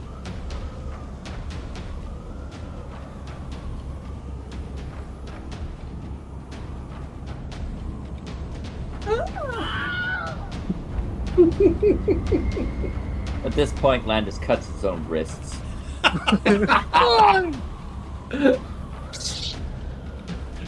I give up. This is dumb. Maybe death is the way to wake up from this dream. All right, that takes us to Landis. Well, let me see. 2 Gabrazils coming down the hatch. Like massive. Hit the self-destruct. Yeah. Beep, beep, beep, beep, beep. I will cast. You just pull the pins on all your Fear. grenades and run towards it. And hopefully I can get these 2 guys within that 30-foot cone of fear.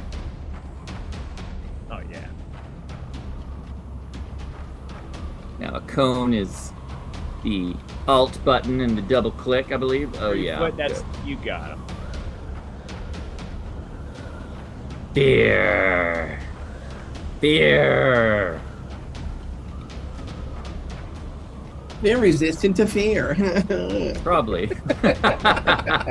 Or immune. Yeah, well, I mean, there's some sort of demon, right? Demons don't get scared, love. Stands to reason. With advantage. Ah, look at that, eh? They just completely save everything I throw at them. That's awesome. That tracks. Yep, that seems to be good. Well, Yeah. I'll run and push my way through these useless beings. Here. Yeah, just keep running, dude. Just keep running, like, for the next 2 hours of gameplay. Well, you want me to die like you did? No, I don't. Live. I want you to live, Landis. Is that it for you, Landis? That's it for me, yeah. Oh, I'm dead this next round, so. Oh, You natural stop one. dying? You're dead. Oh, you died. Guys, it has been a pleasure. All right. Who do we still have alive here? So, Nightingale and Landis. Suddenly you hear this enormously powerful roar erupt from inside of the rift. And this 30-foot tall humanoid-like creature bursts forth from the rift. It looks like this. Donald Trump. mama. It looks like Donald Trump. 30-foot Donald Trump. That's terrifying. It looks like this. Dumpster fire. Oh wow. Oh my goodness, yeah. It is. That's It's rad. about 30 feet tall. Damn. And just as it bursts forth from the rift, We die of you heart all attacks. snap awake in your beds. Can I I'm roll to see if Lafferty wet the bed? Oh, he did. For sure. You just make a character choice. Landis's covers are all kicked to the end of the bed where he'd been running through his dream the entire time. And you are all you kind of sit up in bed. Now, what you are hot, you are sweaty, and although you have no physical wounds, you feel the effects of having been in a battle. You know, like your bodies are aching and sore, and where you were hit, you can still sort of feel the damage, but you have no physical damage at all. Like phantom pain. Like phantom pain, yes. Kogaan, you hear heavy footsteps in the hall at Kogaan. Bursts out of his room and goes to check on his comrades. Like flinging open bunk doors, seeing people awake. Kogaan, you're seeing them all sort of sitting up in their beds, dripping sweat, even sort of short of breath. kind of looking shocked. There's a non-zero chance Lafferty is gonna shoot something at the door, not knowing what's going on. Chaos bolt. He's spasming. All right, Well- let's take a quick break. I think this would be a good time to have a real quick break. Okay. So we'll do that, and we'll Guys, I think we did great. Yeah, we'll be right back.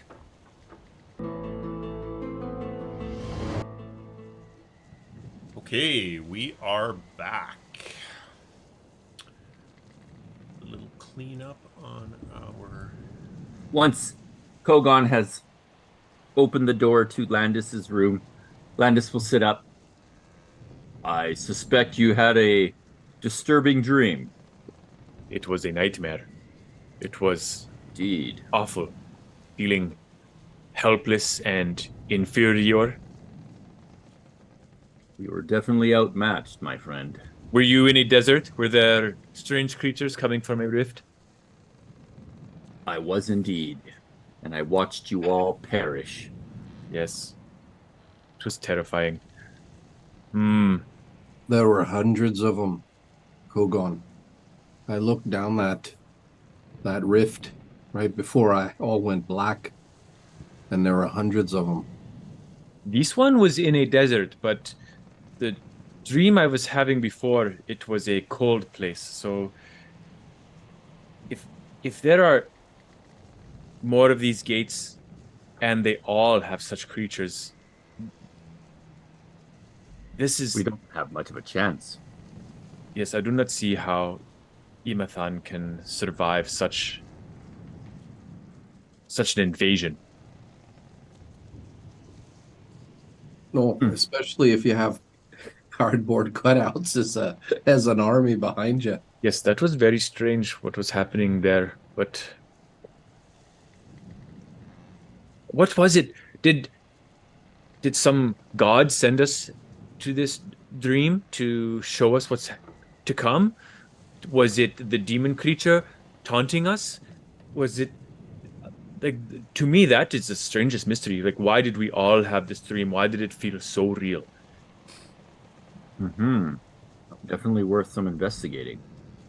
Perhaps while we are in Alagon, I can look into events such as this and their possible meaning or what could have caused it.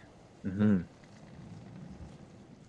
will definitely need to seek answers from wise counsel.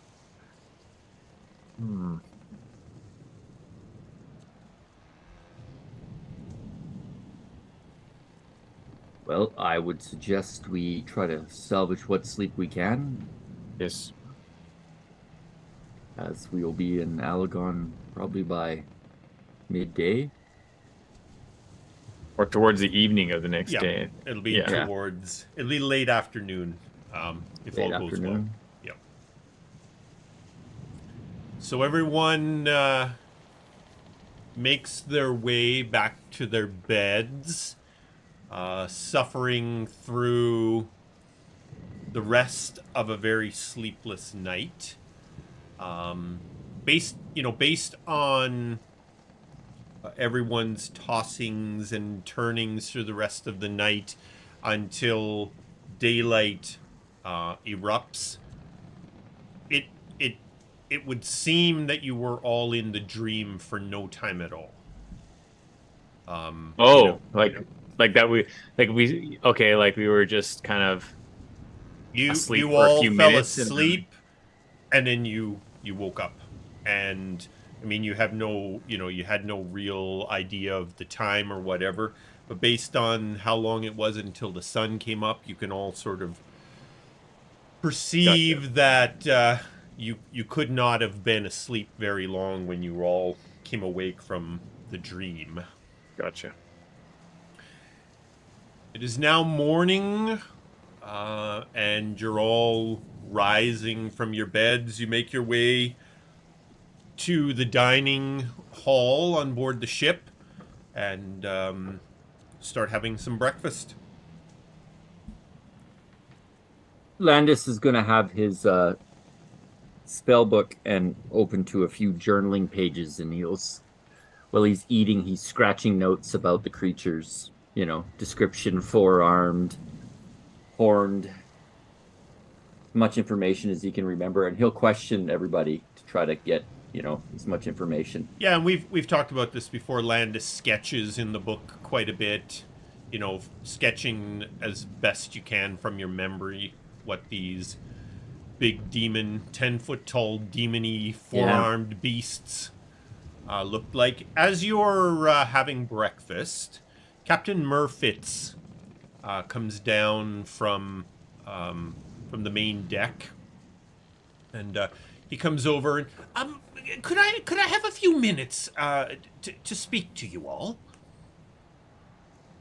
Of course. The Night Watch said that last night we came to a very strange area. The sky was shimmering around the ship for several minutes, and then it just faded away. They really didn't have any explanation for it, didn't see any concern with the ship itself, but it was unlike anything any of them had ever experienced or seen before. Does it sound like anything that you lot have witnessed? Did any of your sleeping crewmates report terrible dreams last night? During that time, they did perhaps? not, including myself.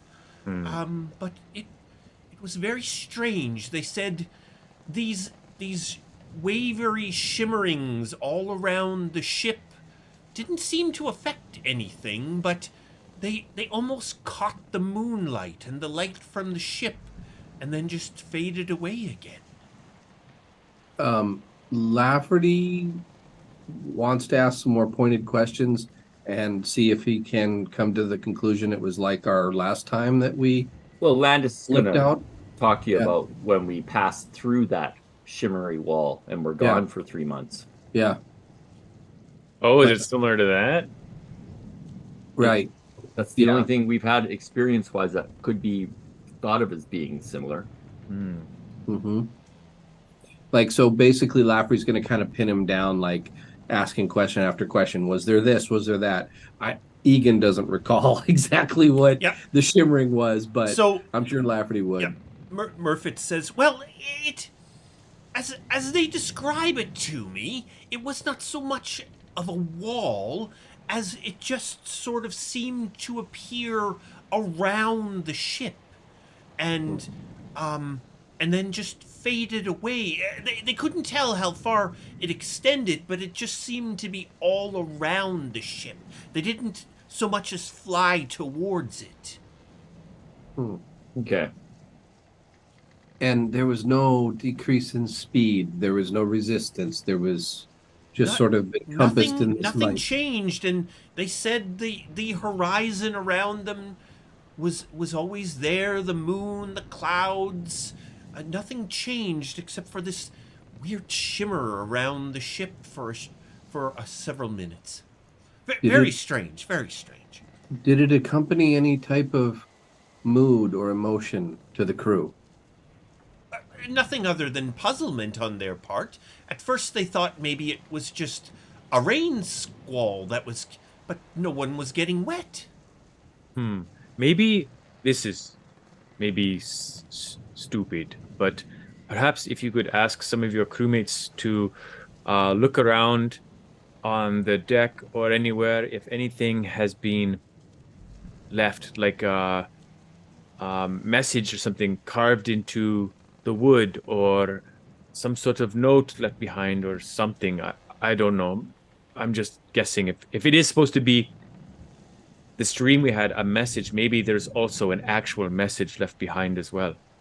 I will have Magically. the crew do so at once. We will scour the ship. Lafferty will also see if there's any residue of any kind.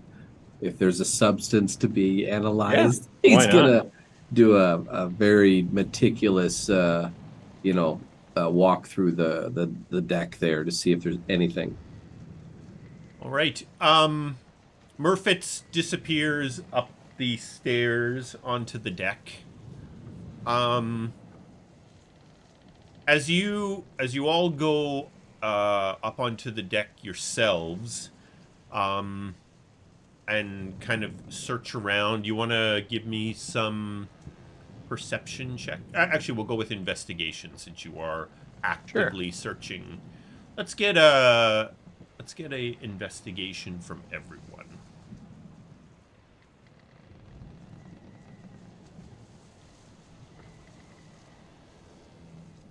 Yeah, and just I doubt it, but I'll throw it out there. If it is any type of a liquid, I get advantage. Well, to analyze it or whatever. Gross. Come on, guys. I gotta use that. You're an excretion master. Kogaan, Landis, Oh my Nightingale. God. Douglan, you want to give us a Oh, sorry. Yeah. He's really good at investigation. Yeah, you might have a moment of inspiration. Oh, There you go. there you I'm go. talking about. There you go. You're even a -1. he That's trips awesome. over a box and falls face first into whatever he's supposed to find. Oh, just because we're rolling high doesn't mean we find something. It's just... That's true. I'm just Lafferty and Douglan. We're gonna say that the two of you are up, looking around towards the bow of the ship, and both of you kind of feel like an increase in static electricity. Like you feel the hairs on your arms start to stand up, and your hair is kind of even a few hairs are starting to stand up as you move towards the front of the ship. And there's a couple of crackles of static that you see kind of just little tiny jumping around the front of the ship, and then it seems to go away. Landis. Perhaps you'd like to come up here for a moment.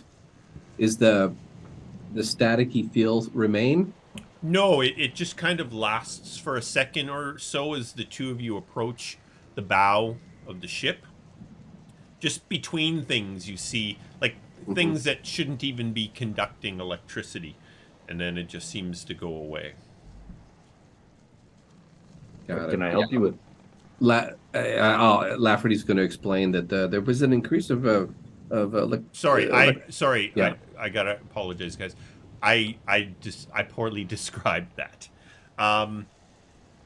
As Lafferty and Douglan get up to the front of the ship, the little crackles of lightning, of static electricity, both of you feel it, but the little crackles of static emanate from Lafferty into nearby objects in the ship and then go away. Oh boy. Oh, so they're like coming from him. They as they both get up to the front, they both feel the charge, but then these little static cracks of electricity come out of Lafferty into objects around, even striking Douglan, and then are gone. Douglan looks over at Lafferty. What are you on about? What was that? Lafferty's like, he's grabbing a bifocal and, starting to see things. I mean, his first instinct is that this has something to do with the void water. So he's going to grab a little droplet and put it in his palm and see if that generates something. If there's anything coming from it. Whatever seemed to have happened has now ceased. Did he feel anything besides the static? He felt, like when you get a static. Yeah.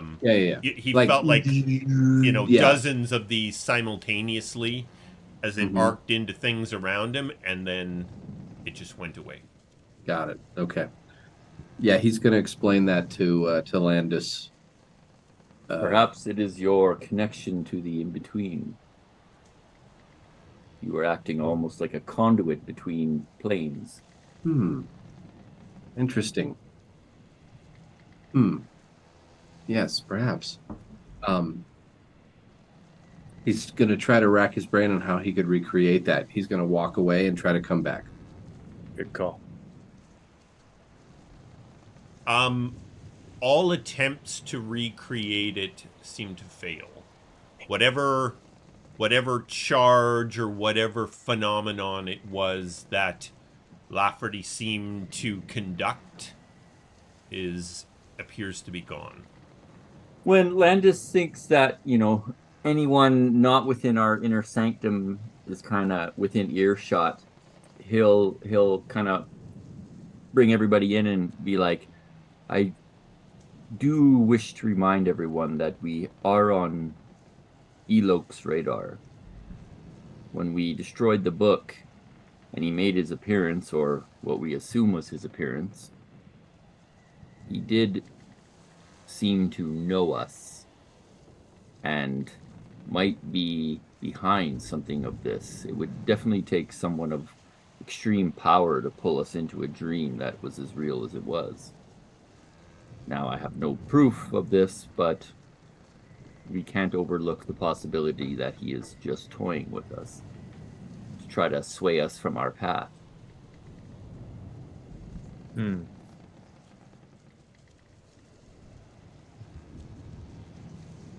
Or it could have been the food.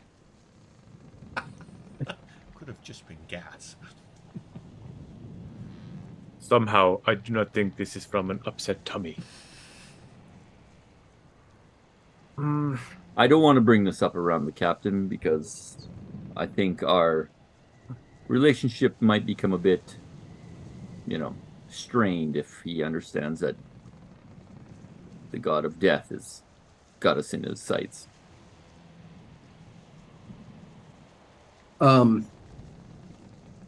Lafferty's going to cast Shocking Grasp. It's what he last did in the dream world. Like, he's just going to kind of not attack anyone. I mean, he's going to try all sorts of stuff, but Shocking Grasp was the last spell he cast before he went dark. Okay. And died. He died, for the record. And see if anything comes of it, triggers anything, any type of, reaction or whatnot. So, you guys continue trying to reproduce what Douglan and Lafferty witnessed earlier in the day. Nothing. You don't seem to be able to reproduce it with anything you try. And as we get into late afternoon, and you guys have been discussing this and trying things and such, you see the city of Alagon is not far away, and the ship. So, as with most ports, the ship will have to come in like a ship. So the captain is kind of circling the outside of the city, getting out over the Bay of Dreams, and then they bring the ship in. So it's just in the water a foot or so, and now they're making their way into the harbor, and you are arriving at the city of Alagon. Did you run a long rest? Like, do we get the benefits of a long rest? I'll run a long rest, yes, because now, if we did sleep after. Yeah, if anybody used up anything in the dream, like if you used a potion, you can put it back on your sheet. I see. Nothing physically disappeared for you. I will run the long rest just for spell slots and such. I don't know if you guys recalled, I was throwing diamonds all over the place. Like, yeah, I did. Yeah, you were hurling 1,000 gold piece diamonds at them. I do remember that. Yeah. I remember that. Thank you, guys. I was desperate using them as sling bolts. I think I shot 1,000 of them. It was a dream. It's foggy to me. I can't remember exactly. Yeah. Okay, the ship sort of makes its way through the harbor, arriving at the dock area that Captain Murfitz said he would be able to arrange for you guys to moor at. And you are now at the docks here in the city of Alagon. Now, would we... Captain Barlow's probably with us at this point. Yep, Captain Barlow has been with you the whole time. Captain, do you think it's wise that we consult with Skyshield immediately, or should we... It will not be easy to arrange a meeting with the High Commander. I would suggest that I go ahead and make arrangements and hopefully gain us an audience with her. Okay. It is a bit late in the day. I will do my best to arrange a noon meeting tomorrow. I will meet you back on the ship here once I have had my meeting with the Vanguard. You guys really wailing on that. Can you please stop hammering? We're having a conversation.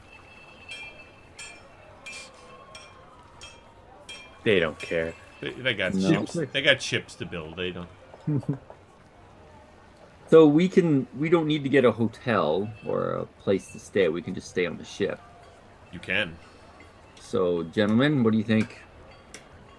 Well, if things are gonna be closing up, like what time is it roughly? It's like late You know, like afternoon? it's not quite supper time yet. It's just sort Okay. of late afternoon. We'll say, you know, like 4-ish sort of thing.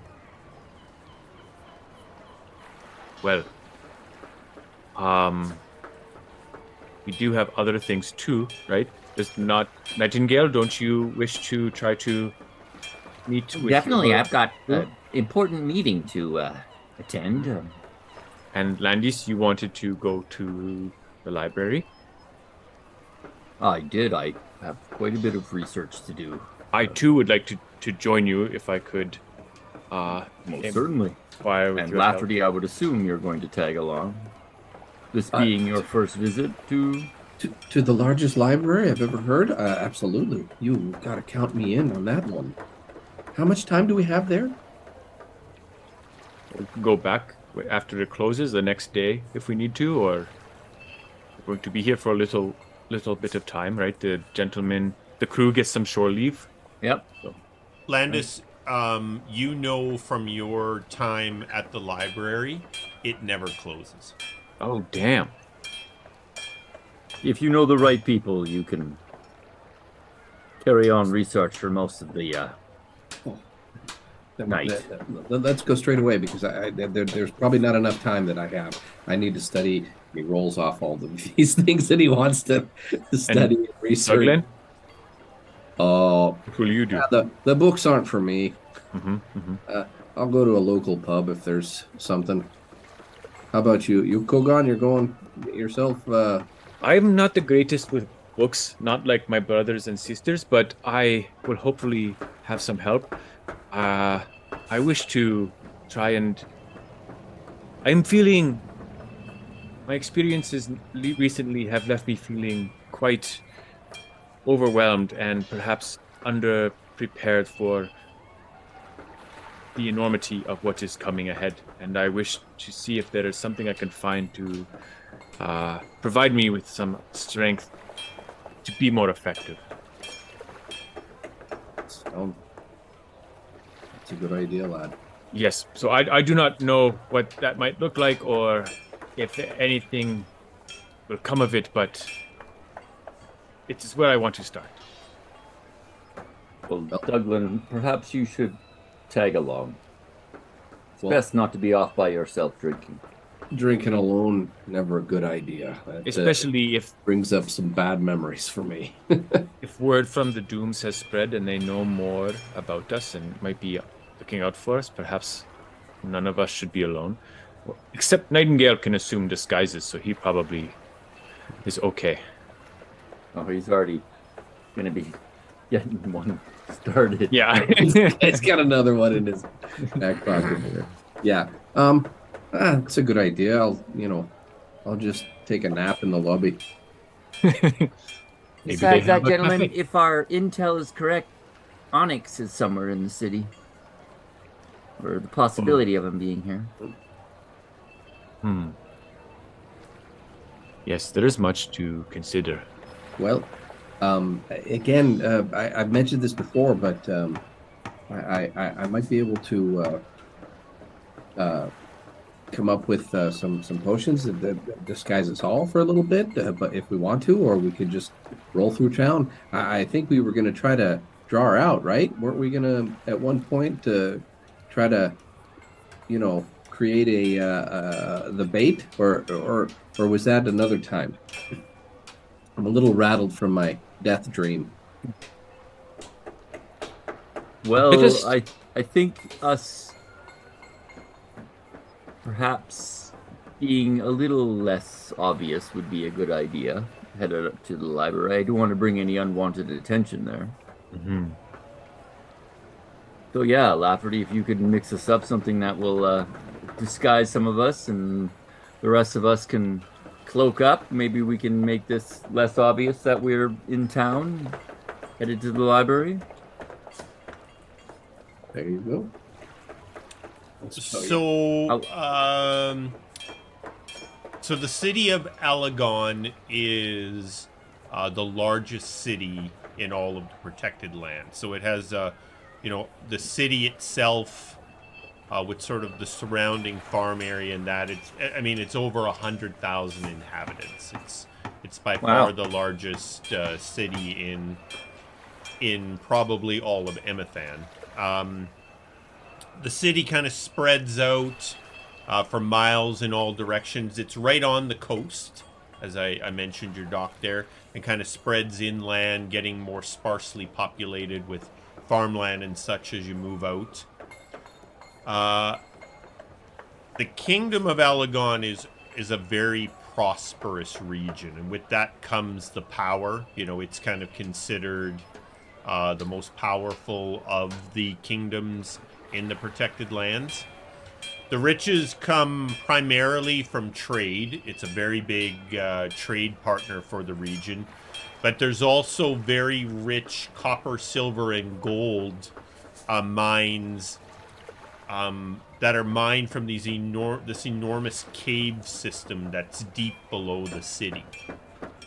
So it's it's kind of why the city of Alagon exists.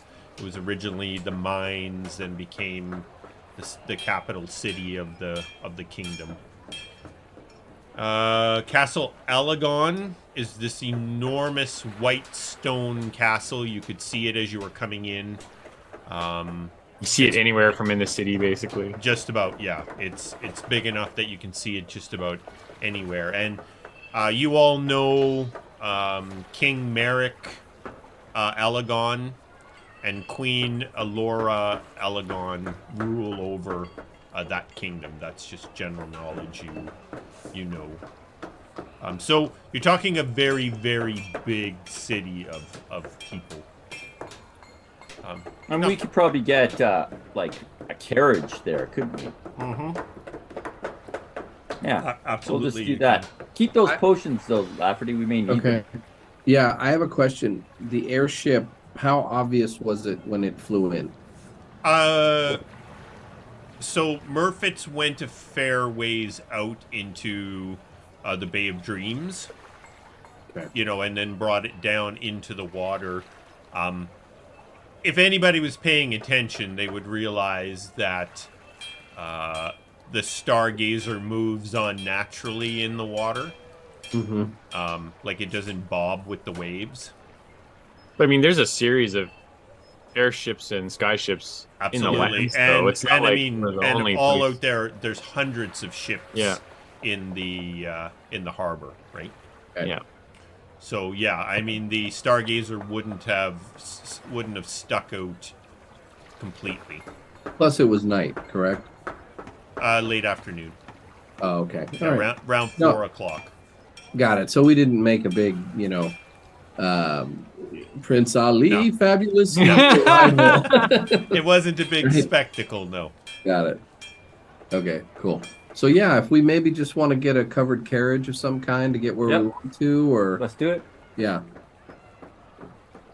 We'll hail a cab, Hail a Yeah, cab. an Uber. All right. Lots of carriage available. You have no problem securing one. Where is this? So all the group is together. You're kind of traveling together. Yeah, all of us. Nightingale will hang out. Strength in numbers. And you are headed to the library to start. Yes. Grand Library. All right. So Captain Barlore departs. He also takes a carriage. Although he says you're in the northern part of the city, and the Vanguard Keep isn't actually that far away from where you are in that part of the city. So Cool. you are headed to the Infinite Archives. It is the largest library in the known world. It's looked after by librarians who are known as the Keepers of Knowledge. The Keepers are always in search of more books and thus more knowledge to add to the library. So, the Infinite Archive, the library, it's an enormous building. So it stretches several city blocks in all directions. It's been kind of continuously added on to over the centuries as more and more books were collected. So Landis, you're kind of sharing this information with them as you do the carriage ride, having spent time there. So it's kind of become a very unique structure. It's very easy to get lost in because it's all these hallways and rooms. There's reading areas, study areas, gardens, fountains. There's even accommodations, restaurants, and taverns all within this big library complex. Cool. People actually come here, they stay here, they eat here, they study for weeks, sometimes months on end, right? So your carriage arrives at the northern entrance into the Infinite Archives. Perhaps if we are fortunate, gentlemen, I will run into Miss Lunar Ridge and she may help us with our research. She's quite knowledgeable in these areas. An old friend of yours? Yes, I've grown quite fond of her. She's a highly intelligent woman. The carriage pulls up to the northern entrance. Things are still quite busy in the City of Alagon with people goings and comings and goings. The carriage costs you a silver piece, whoever would like to pay the tab. I will pay. Why, thank you, Kogaan. Of course. Douglan's got the Chest on his back. Carrying the group chest stash. around. Do we need this? He's like, It's a bit encumbering. Leave it on the ship. It's a bit encumbersome. let me get my wallet out. Okay, once we get there, Yes. since Landis is kind of the tour guide, he will head in and go to an area where he could get word to Zerelda Lunar Ridge Yep. that he is at the library, seeks her assistance in some research he has to do. So you know the area of the library. In the time you spent there, although you barely grazed all of the areas that are available. There was one particular area where sort of books on magic and such are kept. And that was the area where Zerelda It's works. Zerelda? Yeah, Zerelda Luna Ridge. Well, we'll And head there. you find after asking a few wrong turns and such, you do make your way to that part of the library where, after asking a few folks, Zerelda appears as the group is kind of waiting. They say they'll go and get her, and she makes her way to where you're waiting. She immediately comes up to Landis. Oh, hello, Landis. It is so good to see you back. It is a pleasure to see you as well. I come with some friends this time. I see that. I do have those friends. They're real. They're not illusions. Indeed. Douglan kind of looks at Kogaan like, She kind of gives Kogaan a second look. Dragonborn, although rare, she hasn't seen many Dragonborn in her life. Landis will be Zerelda. Perhaps you could give my friends some assistance. Lafferty, you have some requests? oh, so many. Yes. But listen, if Kogaan, you need assistance in researching and what you need to find, I would be more than happy to help. We can start there, and then I can get on to my other things. Yes, I can be of service if you need. What is it that we're looking for? Me? Oh, Yes, sure. Kogaan. I'll ask what was her name again? Sorry? Zerelda. Zerelda. Ms. Zorelda, if you could point me in the direction of where you would keep information about maybe the history of magical weapons or something to help protect the world against impending doom. Oh my. But Nightingale's like real subtle, Kogaan. We do have a part of the library. It is an area that I took Landis to on his previous visit. It may be an area that all of you would be interested in perusing. Please follow me. She takes you down some hallways. You come down to a hallway that's a dead end. There's a large door. She produces a key, unlocks this door. Inside it is just a spiral staircase that goes up. You guys take the staircase up into another hallway, and at the end of this hallway, there is a large... You're guessing it's in a tower somewhere in here based on the round shape of the room. It's quite large, probably 25, 30 feet in diameter. And there are staircases going up a couple of levels, lots of books, thousands of books. And she says, so this area is kept for the very best magical lore books that we do have at the Infinite Archives. You are welcome to peruse and read. There is a reading area here on the main floor, and you can take all the time you want.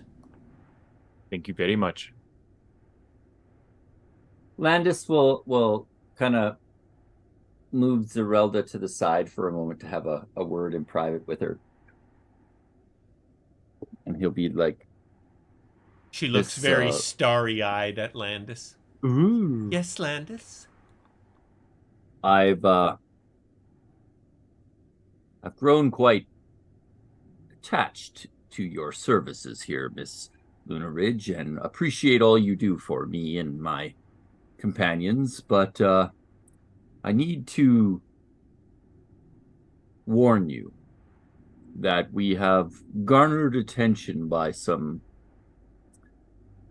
uncivil folk, and I fear your being tangled up with our association might put you at risk. So I felt it my obligation to inform you to keep an eye out and to not talk openly with others of your engagement with us. For your own protection, my dear. Well, I do appreciate your concern. And I will... It's a bit unexpected, but I will watch my back then, I guess. I rarely leave the library, so hopefully it won't garner too much attention. I don't think it will. We take all measures to, keep ourselves on a low profile while we're here, but I would just feel guilty if I just said nothing to you and something were to happen. Oh, I do appreciate your concern, Landis. Nice. That's so awkward when it's your brother as the DM. Well, back to my books. Yeah, Landis will just, he just wants to make sure that she's aware that we bring trouble sometimes. Yeah. And ask her if she has any prior knowledge or can head us in the right direction. We've recently had a shared dream experience that was very tangible.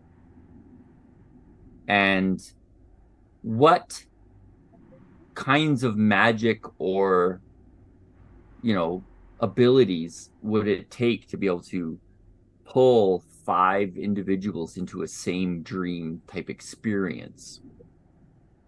And if she's ever heard of this kind of stuff before.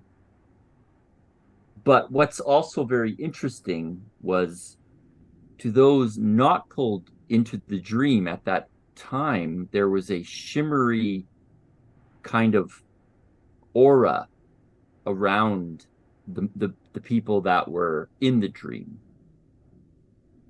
So it might be a clue to help narrow down that search. If anyone's ever seen this kind of shimmery aura, we've encountered it twice now. Once we passed through a wall of it, and then this time it seemed to surround the ship during this dreamlike state where we felt we were in a desert of sorts, and there was a ripping,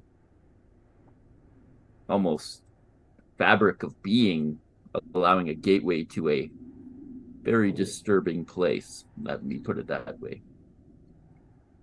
Oh my goodness. This Landis, this almost sounds like the stories I've heard of the gatherings. And we, as everyone knows, are approaching the time frame when, if there will be another gathering, it will occur. I will see. We do have many books that talk about the gatherings and the times leading up to them. They are in another part of the library. I will go and do a little searching there while you remain here in this area. Is there anything that I can bring back? Is anyone hungry or thirsty, or would you like anything while you are doing your research? Landis will look to the others. Perhaps Kogaan. some dried fish, maybe a pound or 2. I will Some light eating. see what I can do. Thank you. I think, Zerelda, if you brought us all something to eat, we've been traveling for quite a while now, and getting a bit of variety off the old ship's menu wouldn't be a terrible thing. Very well, then. I will be back in about a half hour or so. You never cease to stop amazing me. Thank you very much, my dear. Zerelda heads back down the hallway, disappears through the door, presumably down the stairs and off into the library to retrieve what she was looking for and to bring back some victuals. Douglan's gonna go over to Landis and put his hand on his shoulder and say, "Now, listen, lad. I'm no expert with women, but I'm sure they don't like being referred to for their services, if you know what I mean. That's for the ladies on the street. If you like her, tell her." Well, Miss Lunaridge is one of the best I've come across in this library, and I thought it would be complimentary to let her know that. I understand, but we're not talking matters of books here. We're talking matters of the heart. She lit up when she saw you, lad. Even I noticed it, and I'm thick as it come. Just thought I'd let you know, lad. I'm sure she'd like to hear more about her services in a different way.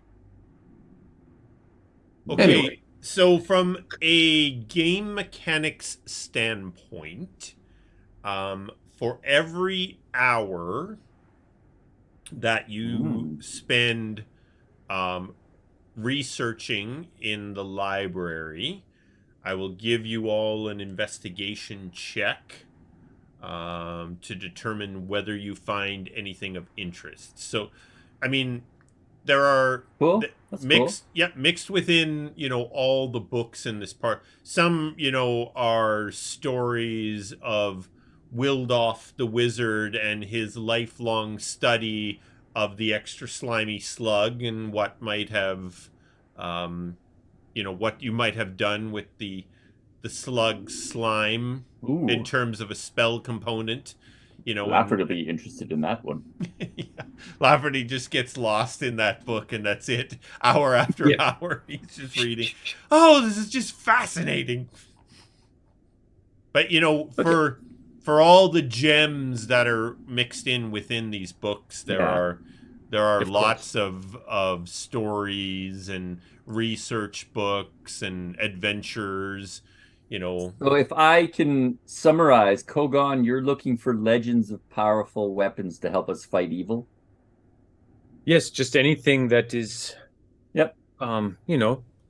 there must be, I mean, people have in the past have created magical items. Some of them are pure legend and fanciful, but some are real or based on facts. And if there's any hint of where we might find something to help us. Yeah, we're looking for the locations or rumors of who may have owned these things so that we can track them down. Track them down, perhaps, yes. And that's brilliant. Something to aid us in the coming ahead. Yeah, like an anti-pincer demon type weapon. Is that book here? Anyone seen that volume, Anti-Pincers? Anyone seen the Demon Nullifier? Yeah. Yeah, that's great. I like it. So if someone could help me with that. I think between Lafferty and myself, Kogaan, we can scour these volumes quickly. I have some experience with tomes.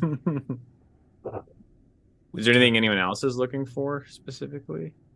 I mean, Lafferty has so many, things on the burner. So I think he'll help. He wants to help Kogaan first. If there's anything also that you wanted to study about dragons, if you think you know it, because you seemed pretty shocked the first time you met. Like, this is Lafferty, right? That you were pretty shocked the first time you met the dragon. So his thought was to help, maybe uncover some secrets that he could share. On top of all the other information he'd like to cram into his head. Yeah. All right. So, how long? So we'll be focused then. Yeah. How long are you going to spend researching this part of the library? I guess it kind of just depends on how successful good our you are. results are as we go. Like if we're just focused on the one thing for now, like we spent like after the first 1 or 2 hours, if something comes up well, then we can shift focus on someone else's Something else. needs Well, or something. Landis is always looking for new spells or the legends of spells, and I think Colin, I sent you a few things that he would try to research while he's helping these guys out too, if he happens to find any information about it. Yeah. So, you know, like so if- basically, yeah. the way this is going to work, it's going to require a 19 or a 20 to find something of real value in here. Yeah. Okay. Well, like Now, if we've got no something- other plans, we could probably spend 4 hours here. That'll put us to like what, probably 8-ish at night. Yeah, and then Zerelda is bringing you food and drink, Yeah. and Douglan's nudging Landis. whatever books she's able to find about the gatherings. Landis is like, yes, Douglan, I'll make sure there's napkins so we don't get any greasy fingers on the tomes. Good This is very suggestion. important. I need him to focus to help. You could help too, if you wanted. Yes. He's gonna ask There might be pictures, Douglan. Zerelda if there's any picture books. No, he's not that stupid. Picture You have a whole section of pop-up books with Yes. very cool monsters in them. Yes. Rawr. I mean, Douglan will help, but I think more he may go off and see if there's some stuff on Gath. Just Okay. just sort of a general, You want a prayer book or two? See just if you can pick up a few hymns. yeah, Gath Thou 101. shall not die to demon Gath lords. Illustrated. Yeah, Gath for Dummies. If there's something like that, we'll take he'll do it. But as far as Lafferty, is it something where could one either Lafferty or Landis roll with advantage if one helps the other, or do you want us to just do separate rolls for each? I'm gonna say this is a one-man venture. Okay. Two, We're each two grabbing of you, a bunch of two tomes, of you can't right? really search a book at the same time. Stop with reading any over my advantage. shoulder, Yeah, Lafferty, it's- and get your own. Fine. All right. Initially you're all just scanning thousands of books for interesting titles, and then bringing And them then, like, down, narrows the focus, perusing through the books, looking Okay. for anything of interest. Does this Nightingale will inquire if Miss Lunar Ridge comes back around if there are messengers in the library that can be used by its patrons. Unfortunately, no. But there are many messenger services within the city. Well, thank you. If I you need a will- messenger summoned, I could look after that. Oh, it's quite all right, my dear. I can get myself one. I was just curious. And he'll kind of like, while everybody's reading books and Douglan's staring at the pictures, he'll try to. I'm sure the Penumbra Bards have someone around here, being it's probably quite a hot spot. So he'll look around for the proper signals and ruins that will lead him to his, Within the library? or around it. Well, I mean, you know where the Penumbra College is. Yeah, I just want to get word to them that I'm here. Oh, I see. Okay. They already know. So let's start with some rolls here to see what we discover. Yeah. So Let's do this. Zerelda brought some food. She wasn't able to find quite as much fish as It's okay. Kogaan was looking for, but she did manage to scrounge up a fairly good spread of food and tea for everyone to consume while they were going through the books. And so everyone I guess all 5 of you are perusing the books. So let's see if you find anything of interest. Is that a natural 19 or a 20 or in total? A natural 19 or 20. Ooh. Oh wow. There's our first Oh. one. There's our second one. Come on, Douglan. Well, it doesn't matter what the minus is. It's yeah. No. Hey. Douglan's like looking at this one magazine and the center unfolds. It's really weird. He gets all blushy and puts it back. All right. Nightingale's really not interested. Hour 1 complete. I mean, we got a 22, a 19. This is like that thing you did for Ben Voce. You got to get 10, 20. Yeah. Anyway. All right. Hour we 1. were close. We had an 18, so I mean, you're not that far away. Hour 1. Kogan's very determined. All right. So hour 1. Yeah, and Fruit you list. said you guys are going to go for 4 hours, so let's get another round. Hour 2 of searching this part of the library. I bet you this is gripping television for people. Why am I rolling so slow? Yeah, did mine go through? There we go. 11. Yeah, I haven't any one of them go through yet. There we go. Oh, that was almost. Lafferty, Man. Douglan, Nightingale, Landis. Nope. A great tomb on herbs and spices.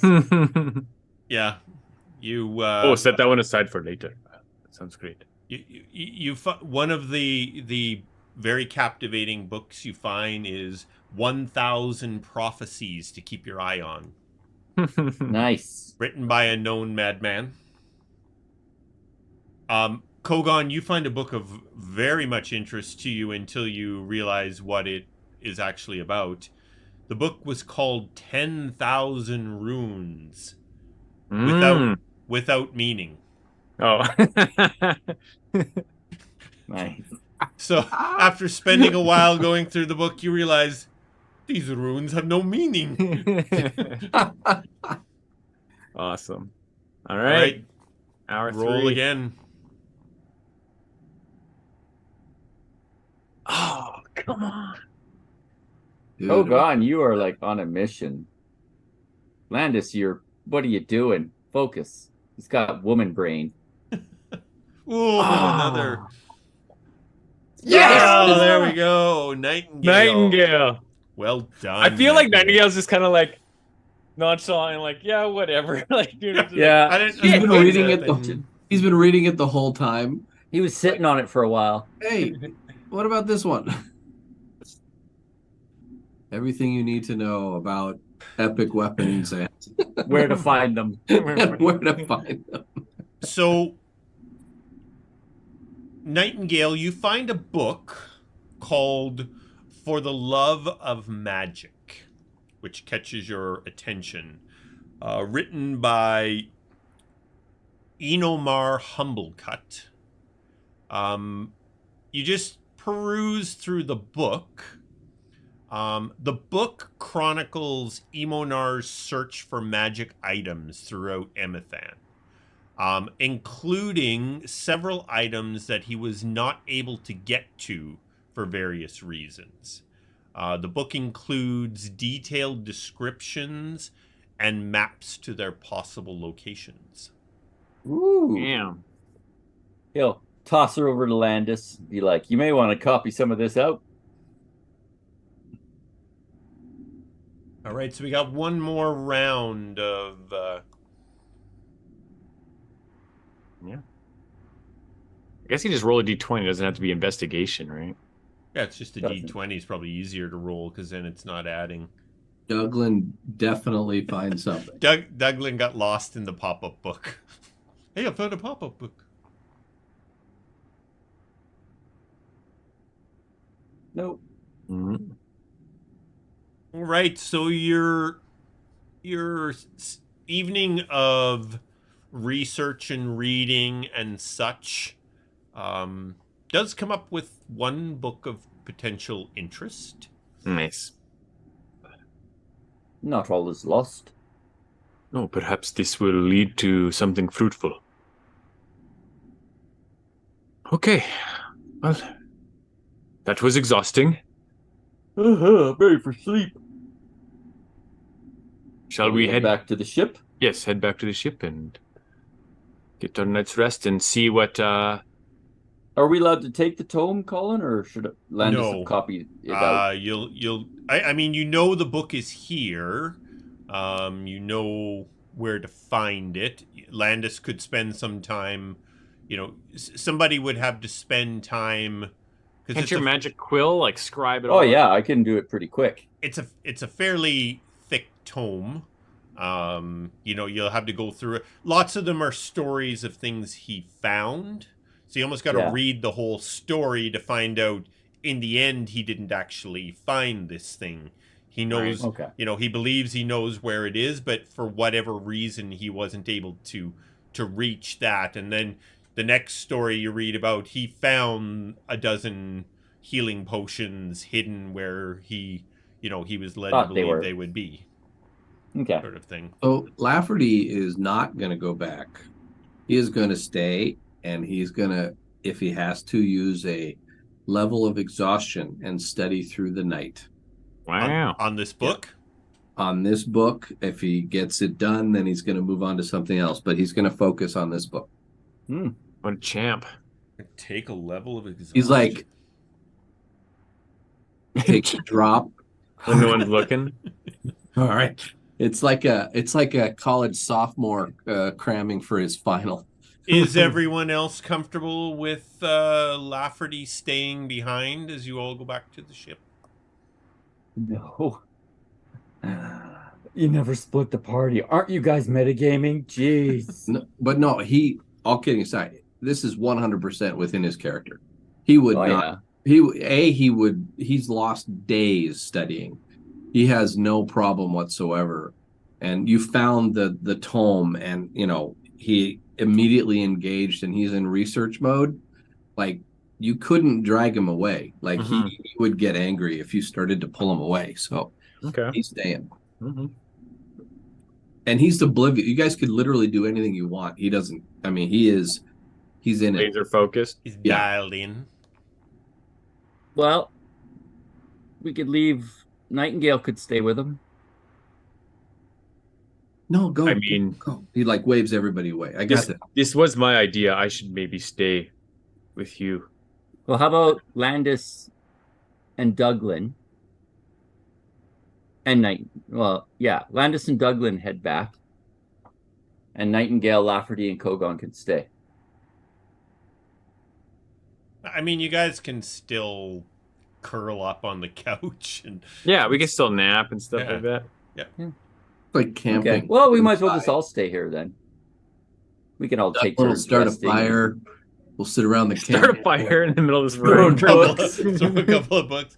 No, all the rooms do have fireplaces. You know, I mean, Yeah. Yeah. strategically stay here. positioned away from the books. I like it. Let's just crash here. Unexpected. I most certainly can just lock you in the room for the night if that you would be wish. great, my dear. I will come back early. I think that's a wise suggestion. Maybe best I just leave the key in case you need the facilities. Excellent idea.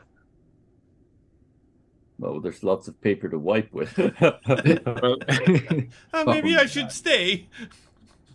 If that was a Everyone joke, just shakes I his would head. never Yeah. use And, sacred text to wipe my asshole. Yeah. There's a good chance that Lafferty has something tied that he doesn't have to go anywhere to go to the bathroom. oh my god, okay. All right, we'll move on Dear now. Lord. What is that water balloon in your lap? Okay, so you're all gonna stay the night? Are you're Yeah. resting though? Everybody except for Yeah. you're just staying for the sake of. Yeah. Nightingale will, take whatever watch because he only needs 4 hours of sleep. So as long as someone can give him 4 hours, then he'll watch the rest of the night while he watches Lafferty bag himself out on a book. To my mind, there's most assuredly high levels of doom activity in this city. Like, how could there not be? But it's such a huge hub, you know what I mean? Oh, yeah, So it's just totally. like we got to be. Well, and Pretty Obadiah. I mean, this is where Obadiah was operating within the Dooms with Chaos Watcher, right? So It is one of the They- larger hubs of. More than likely, yeah. If we aren't careful, they will know we're here very quickly. Would we have like maybe they probably would have moved it like Obadiah's hideout, let's call it, while he was a Doom.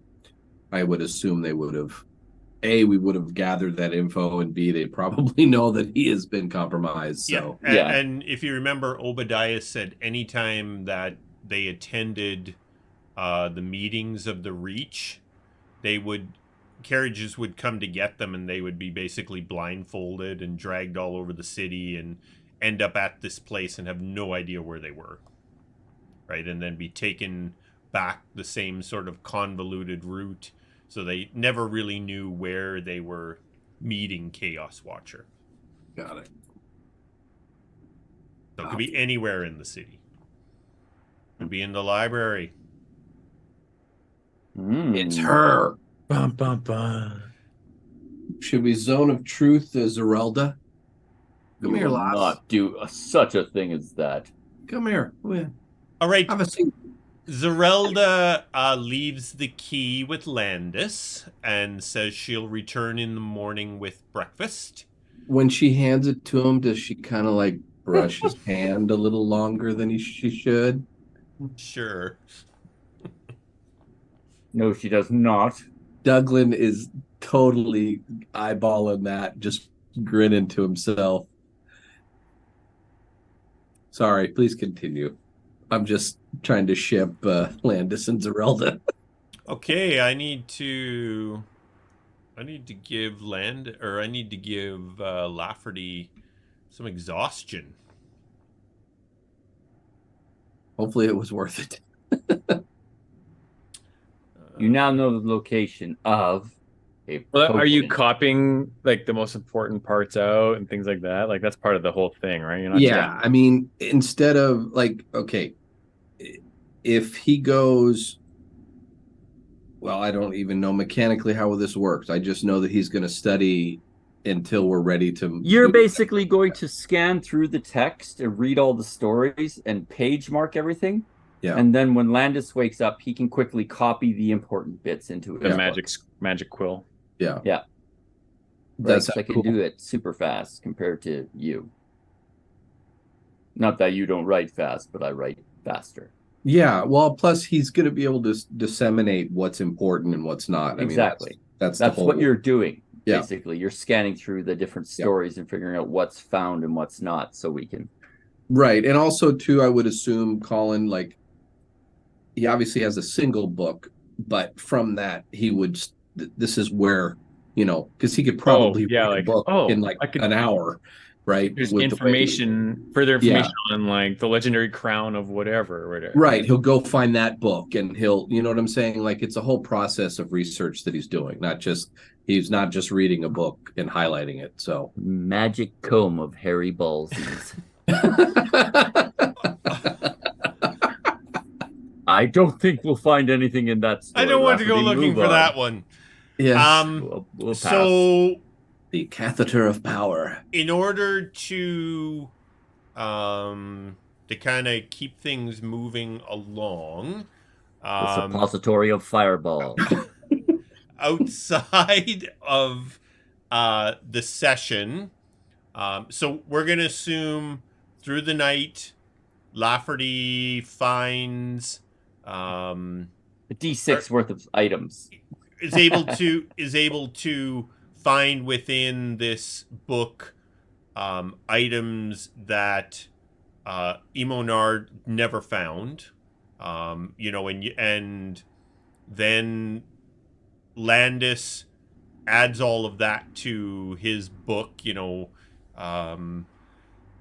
Outside of the game, I will figure out what those items are.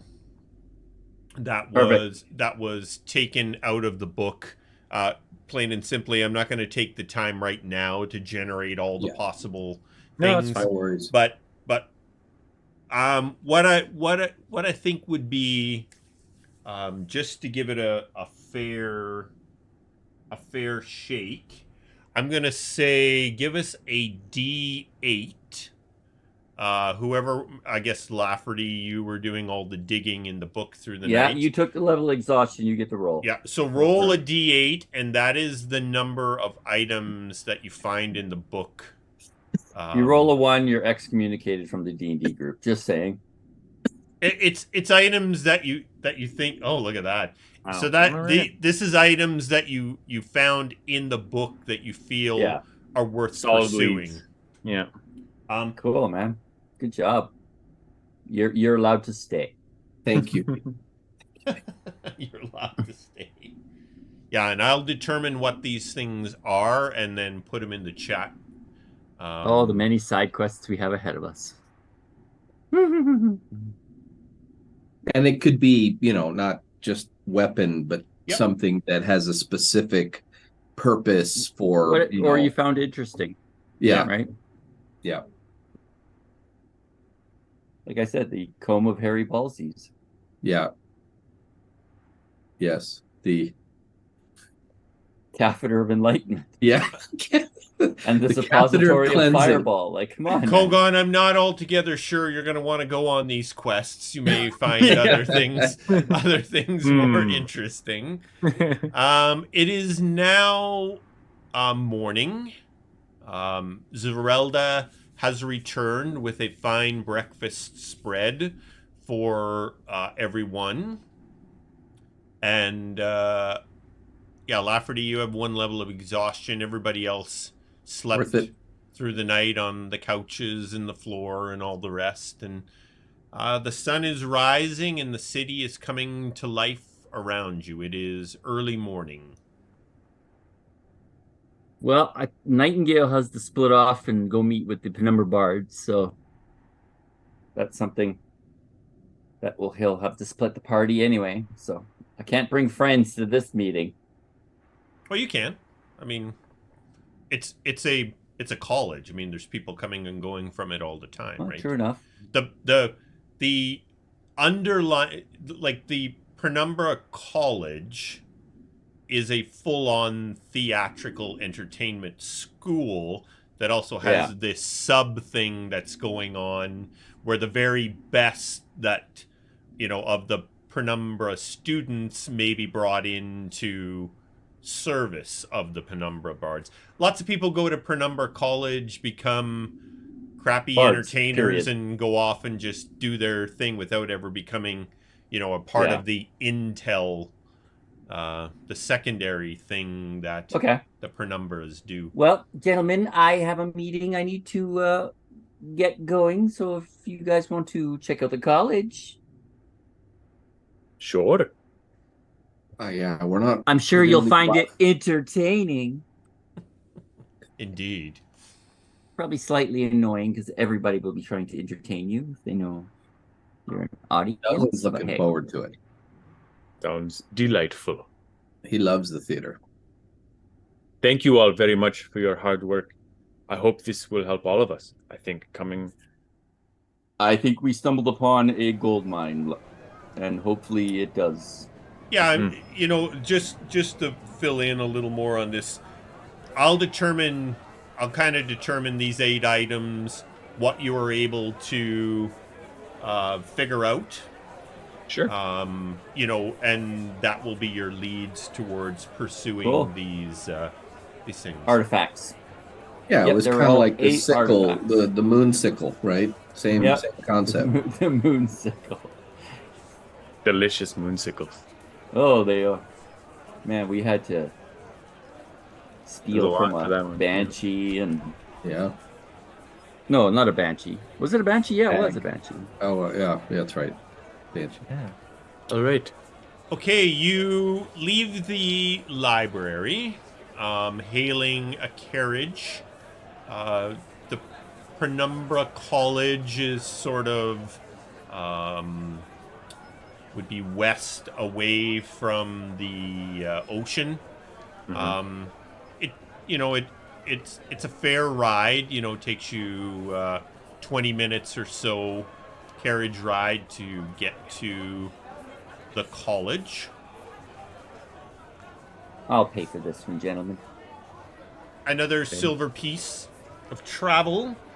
And you arrive at the Penumbra College. So the Penumbra College is housed in this enormous medieval style theater in what they call the Arts District. So very similar in style to the theater in the city of Evandor, except this is much larger.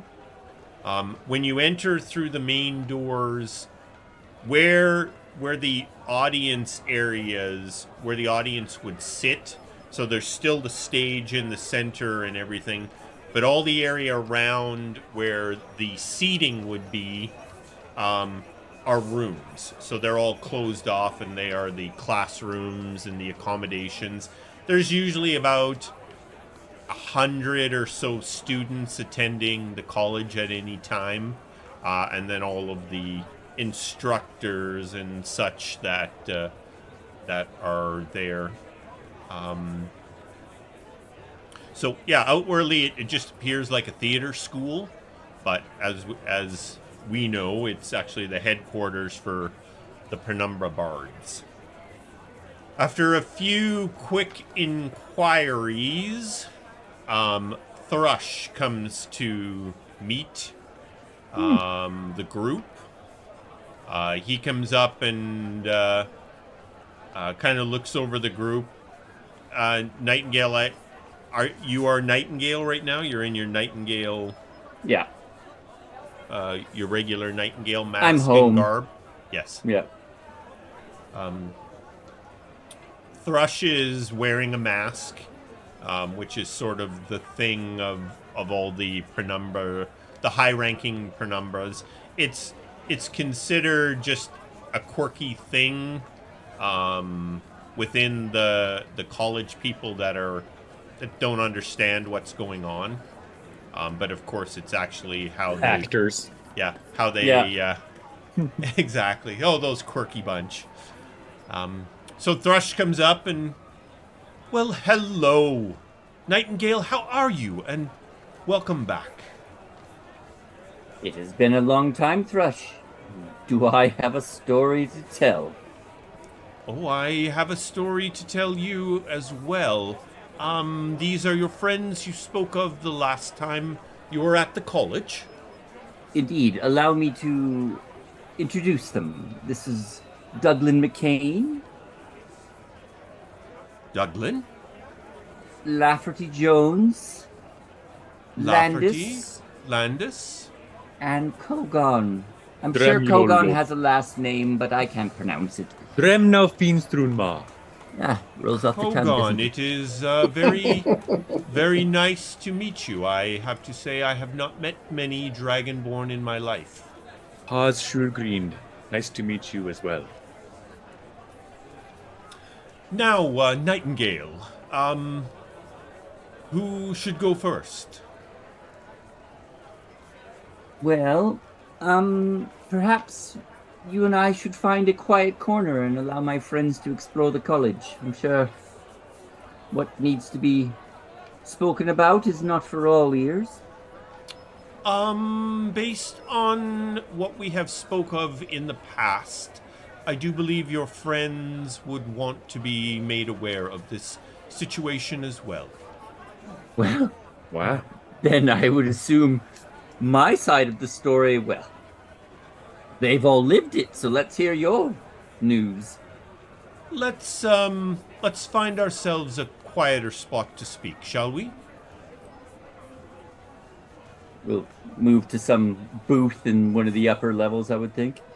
Yeah, so Thrush takes you into the inner workings of the college building and to his office within the college. As we're moving along, Nightingale will explain to Kogaan, Lafferty, and Douglan that Thrush was the one who introduced him to the Penumbra Bards. We have a bit of history. Roger that. After everyone gets comfortable inside of the office, Thrush says, "Now, I believe most of you have met Wren of Whalespell. Mhm. Unfortunately, she has gone missing. After returning the Tiefling sisters to their home in the Sea of Sand, she had caught wind of some strange activity in the Sea of Sand. With permission from the college, she had remained in the area to investigate this activity. Wren was investigating the presence of iceborne orcs in the desert. The orcs appeared to be searching for something, and they had the many nomads who call the Sea of Sand their home quite concerned, and many had moved away from the areas that the iceborne orcs were spending time in. Wren was trying to determine if they were indeed iceborne orcs and what it was that they might be looking for. She had been reporting back to the college, actually to myself, every couple of days until a few weeks ago. Her last known location was in the city of Vuland on the coast. She had been staying at a place called the Sand Whisperer Inn.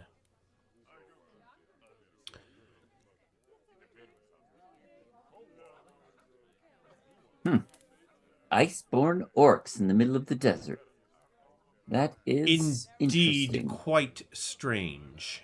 And the fact that they are so meticulously searching the desert gives us quite concern as to what they might be looking for. We were fighting in the desert in our dream. That is true. Why would you Perhaps- be concerned? Sorry to barge in like this, but why would you be concerned that they're searching the desert? What do you know of the desert? Well, there, Kogaan, I'm not sure if you know the stories or the myths.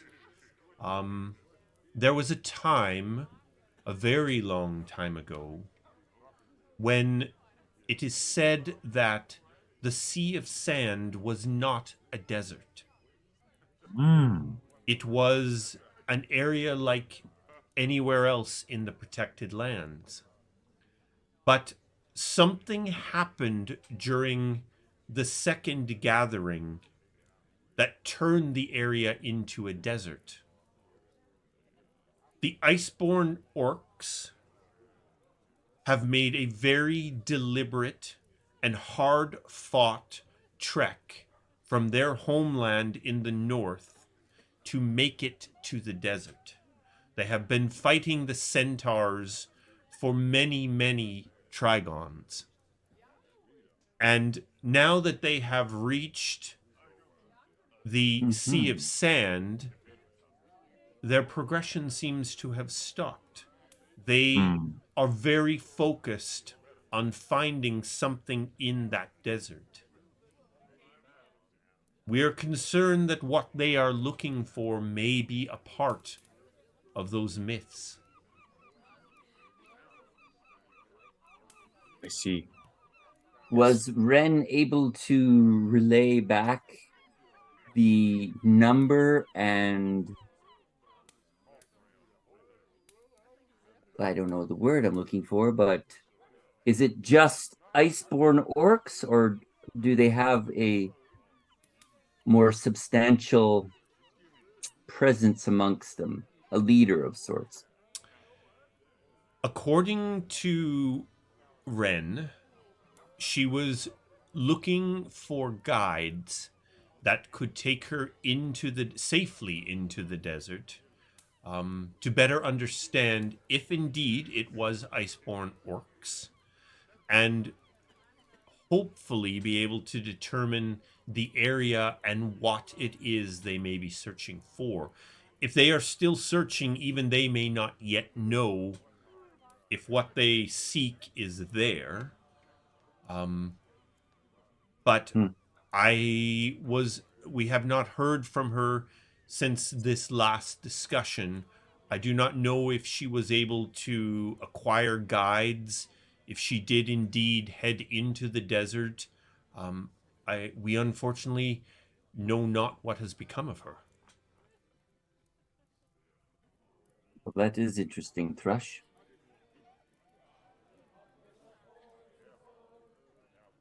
What do you make of this, gentleman? Shall we use the resources we have at hand to look into this? As Kogaan has said, our last group dream involved the desert. Could this be a coincidence or merely a conclusion we draw ourselves? If I may interject, for the college to ask Nightingale to go in search of Wren is well within our understanding. Is that correct, Nightingale? Mm-hmm. For us to ask the rest of you to accompany him, that must come with a price.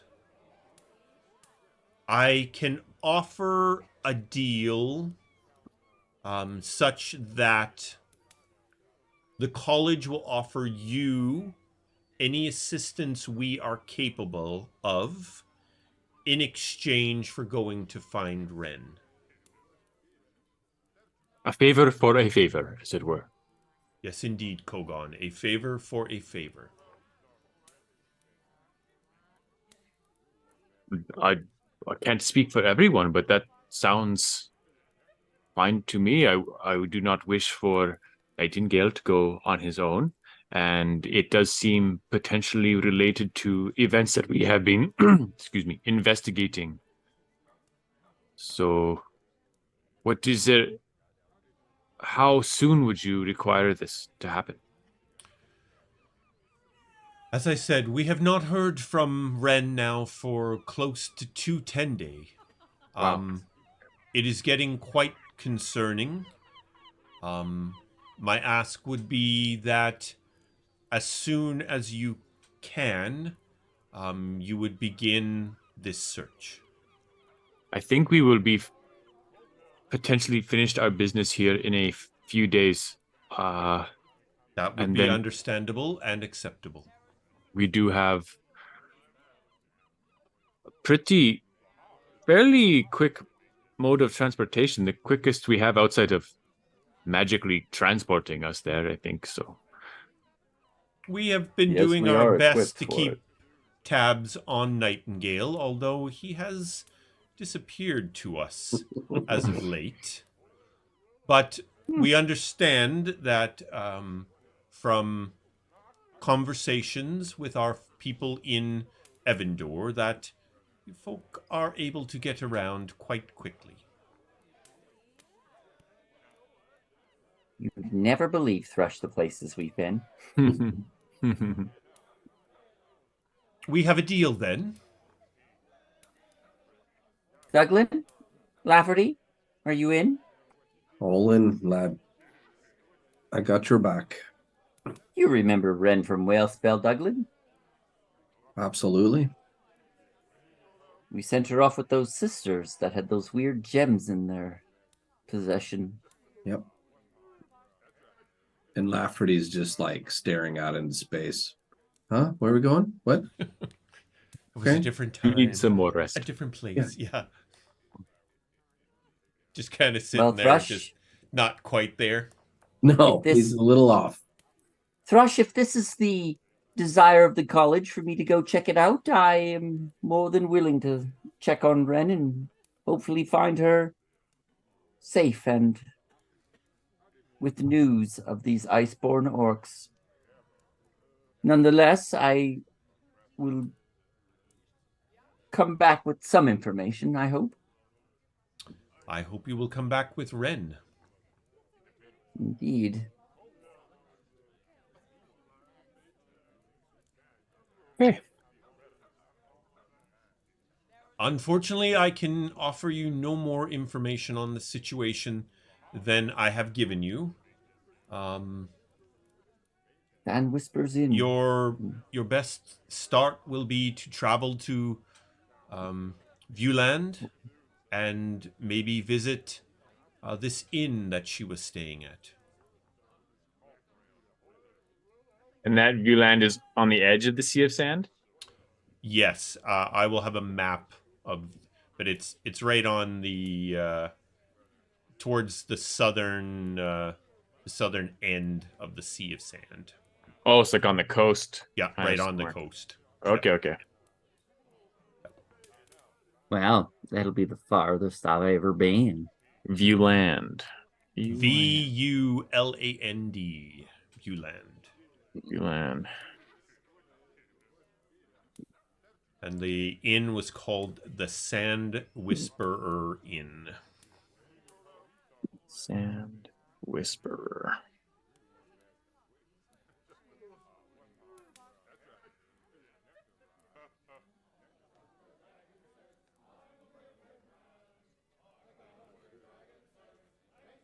Nightingale will kind of gents- lean into Thrush. Oh, Go ahead, Colin. No, you go ahead. Go ahead. He'll lean into Thrush and he's like, I was told that the council wanted to speak with me. Thrush, is anything I should know before going in? No, this was actually what we needed to speak with you about. Oh, good. I thought I was in trouble. You are still in good standing, Nightingale, although a bit invisible to us these days. We trust there is a reason for that, and as you know, our secrecy is important to all of us. We will leave it at that. Well, it's not like I have a history that could be chasing me, Thrush.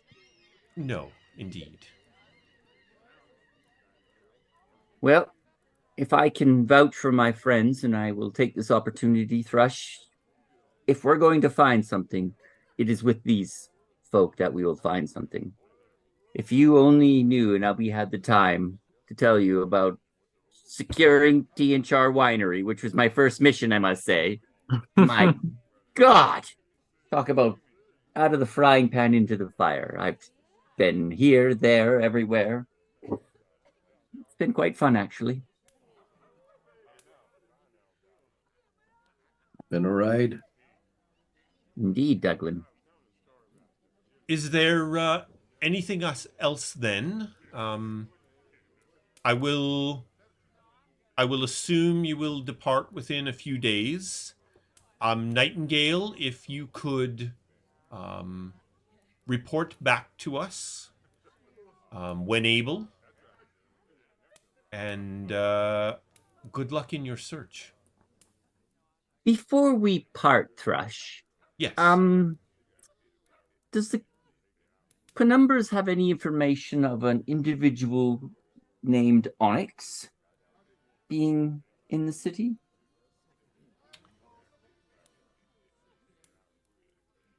He is a doom.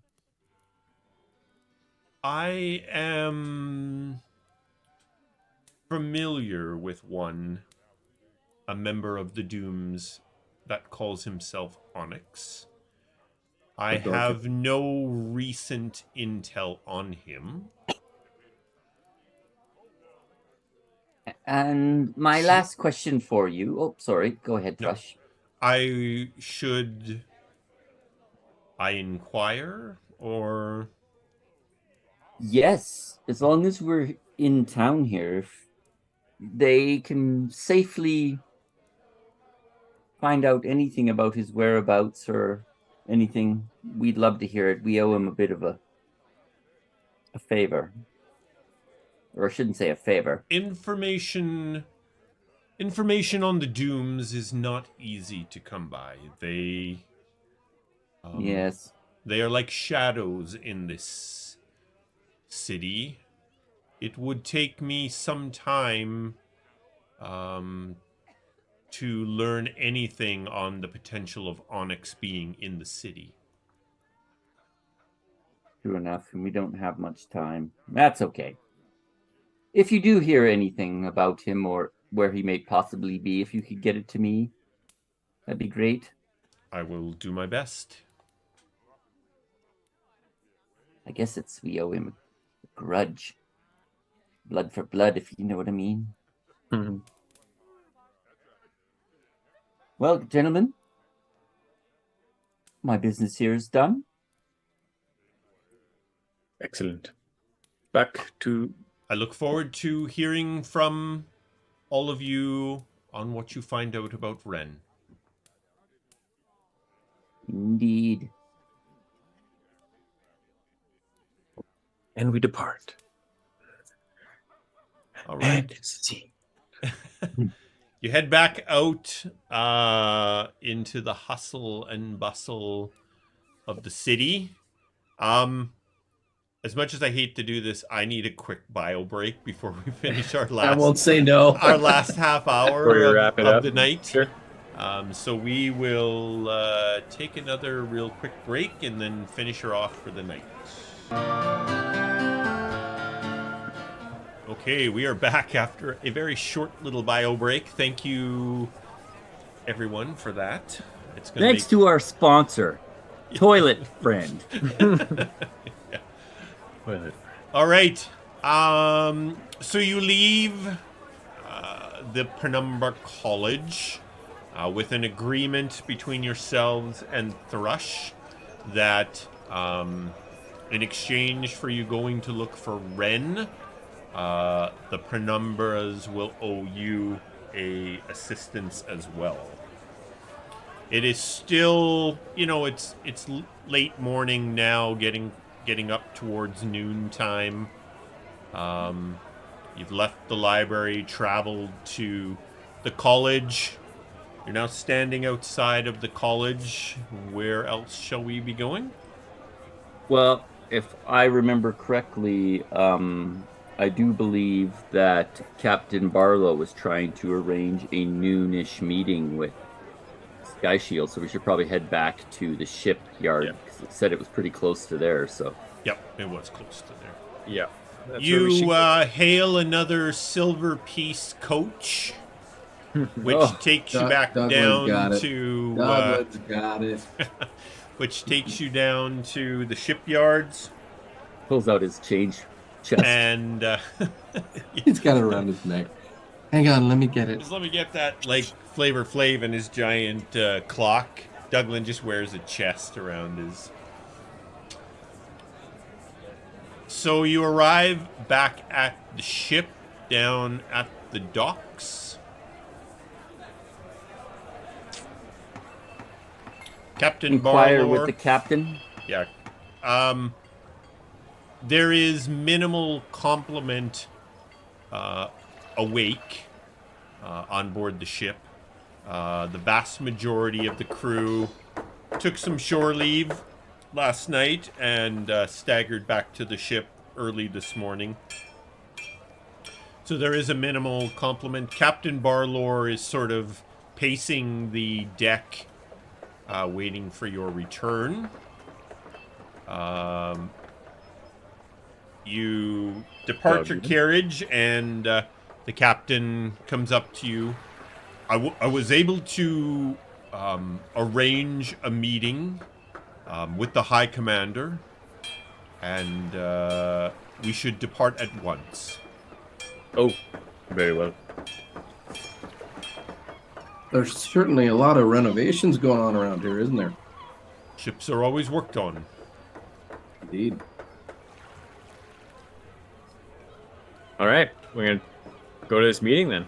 We Yeah. ride. Oh, getting close to high noon. All right. Your carriage doesn't get away before you all hop back into it and head out into the city once more. Do you have the map of the city, Colin, available so I can kind of... Yeah, I'll just whip that up. Just give me a minute here. I got a couple of pieces of graph paper Got some you graph could paper use. there? Okay, I'll get, There you I'll go. get that I got an drawn up. Etch-a-Sketch. All right, so the Vanguard in the city of Alagon reside in Fangnor Citadel. It is located on the coast in the northern section of the city, close to the docks where you guys have the ship.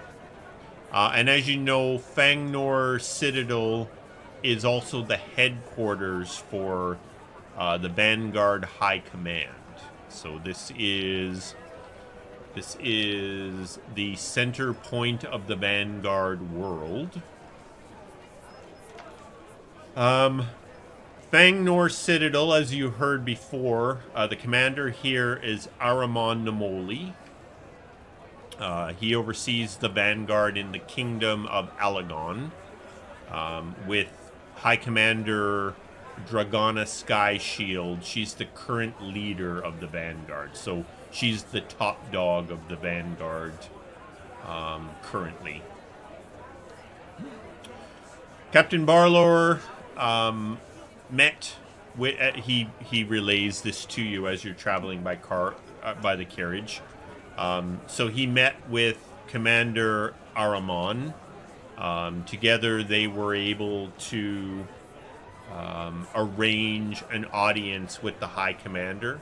Obviously not something that's easy to do, but based on what Captain Barlower had to relay about what's transpired with Commander Rainier and Onyx and the rest of you, he was able to get a meeting with the High Commander. So the carriage is given permission to enter into the Citadel. You all offload. Commander Aramond is there to meet you as you arrive at the Citadel. Before we get off or out of the wagon, Nightingale will look to Captain Barlow and be like, "Now, am I safe to assume that what is she, Lieutenant? Admiral? What's her rank? High Commander. High Commander Skyshield doesn't know we're here to see if she's a Doom? I have made no mention of that. Excellent.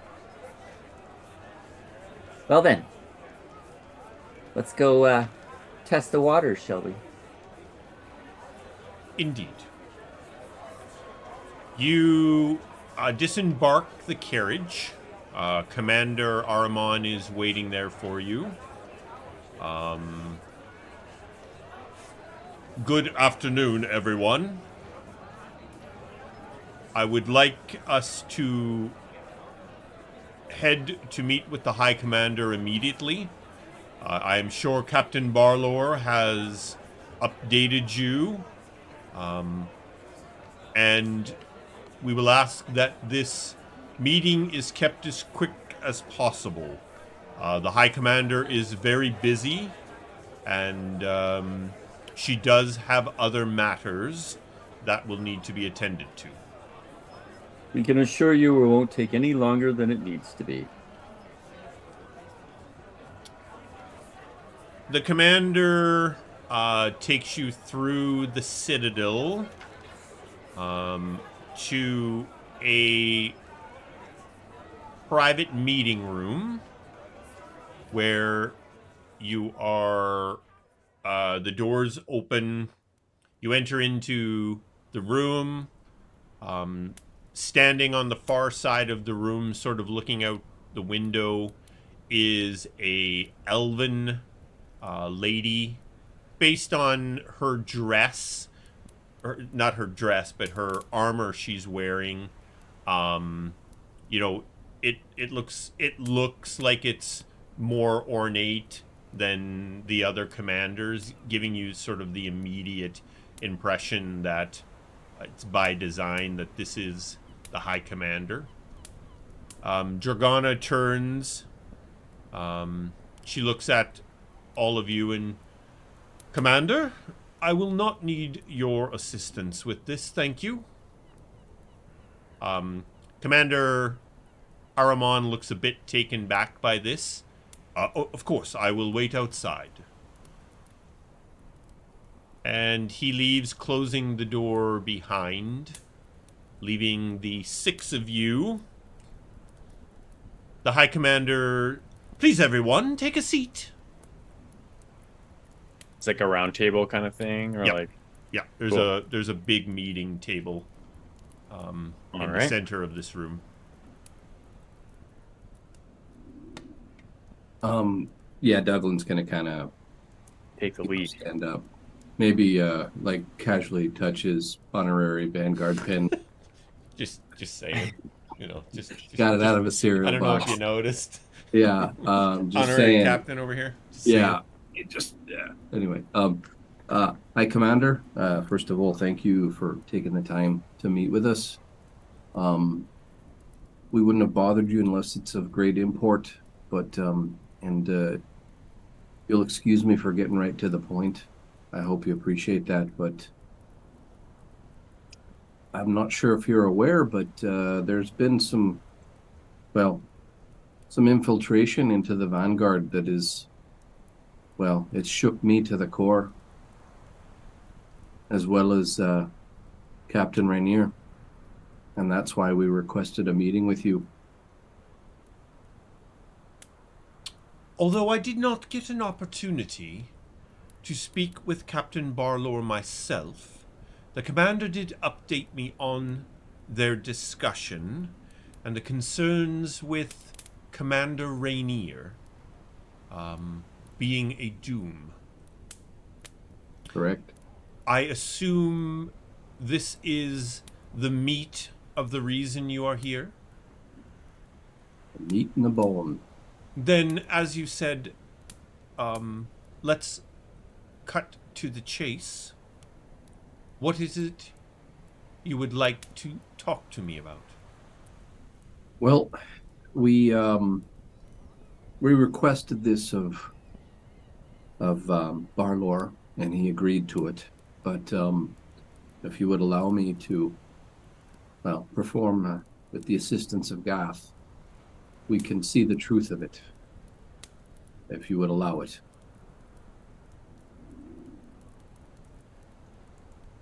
I will allow it. Respect. And he does, again, rubs his amulet and Not in front of the elf woman. His amulet's up here. Okay, he doesn't. He might get the lower hanging one day, but yeah. And so he casts it. Do I know if she fought it? She does not resist. This worked with Barlor, so get right to it. Are you a doom? She smiles. I am not. She's lying. No. Yeah. I pull the paper up. As you can see by these squiggly lines, you're lying. Yes. What do you see? She is 100% true to the Vanguard. Nice. You could see Douglan just sort of like visibly relax. Thank you, High Commander. That's all we needed. But we mean no offense. Yeah, we meant no offense, as Nightingale said. But sorry, is he not Nightingale? No, I was going to say, is she a paladin? No, she is not. Okay. From a meta standpoint, she's a fighter magic user. Yeah. Although we are beyond relieved at the truth of it, but the fact remains is that we have a problem. and a problem that seems to be running deep here. So we came to you straight away. I do appreciate your concerns. Douglan, I believe it is. Correct. The concern of the Dooms infiltrating the Vanguard is something that we are quite diligent in keeping tabs on ourselves.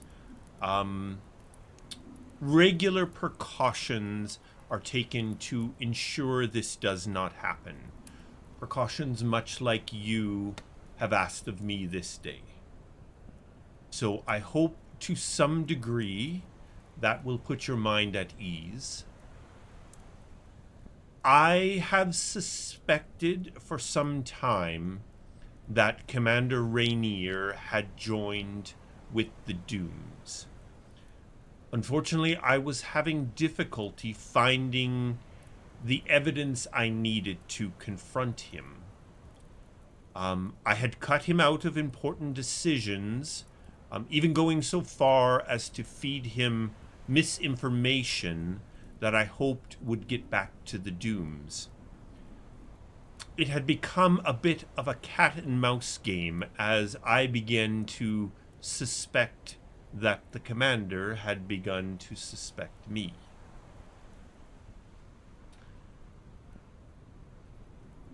I am quite well aware of what has been transpiring in the city of Evandor and at Tionchar Winery. Commander Rainier actually did keep me fairly well informed on the decisions being made.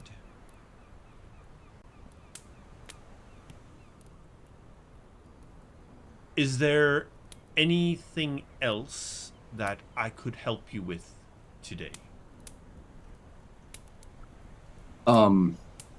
Well, as you know, the Vanguard is helping protect Tionchar. Barlor is pretty confident that those that remain are true to the Vanguards. Can you set my fears aside again and assure us that, well, aside from my precious family, the access to the wine that seems to be important for so many people? Douglan, the best that I can do for you this day is to assure you that Commander Barlor will be very interested in protecting Tionchar Winery. All right. What aid can the Vanguard offer the Gith? I'm sure you've been kept up to date with that side of this tale. They fight for us on the other side of this epic battle, and the Dooms seem to be getting mixed up in that. Yes, we have been trying to understand the situation with both the Githyn Thor and the Gith Yankee. Understanding that the Githyn Thor are allies to us in their part of this greater picture that we all try to understand.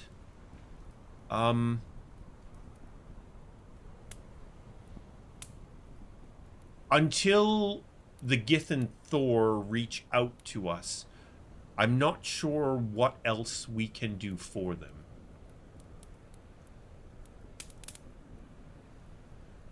That's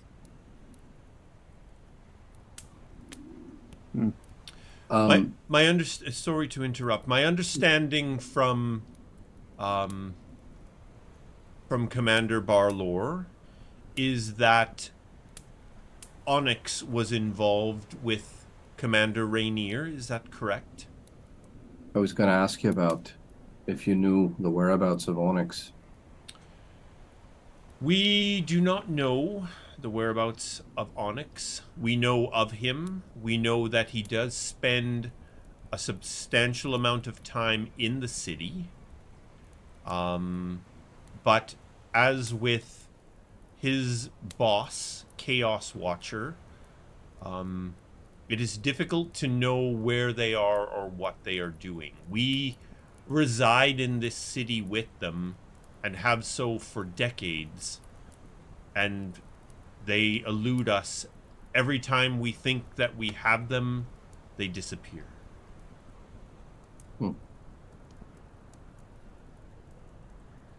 The only thing we know for sure, or suspect,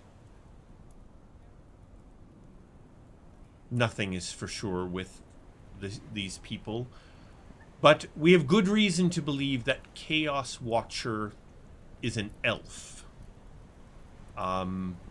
As he has been around the city of Alagon for a very long time.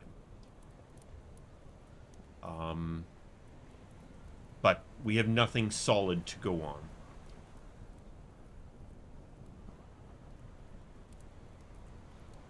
Well, at least for now, we can be confident that the Vanguard here is not heavily infiltrated.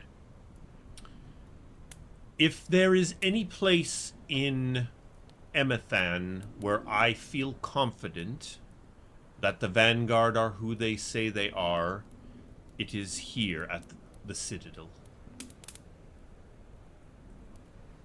Our reach weakens the further away from here that our outposts are, but here I have the utmost confidence. Well then. Well, Captain Barlow, I think we've can take a bit of weight off our shoulders that the head of the snake is not infiltrated the head of the Vanguard.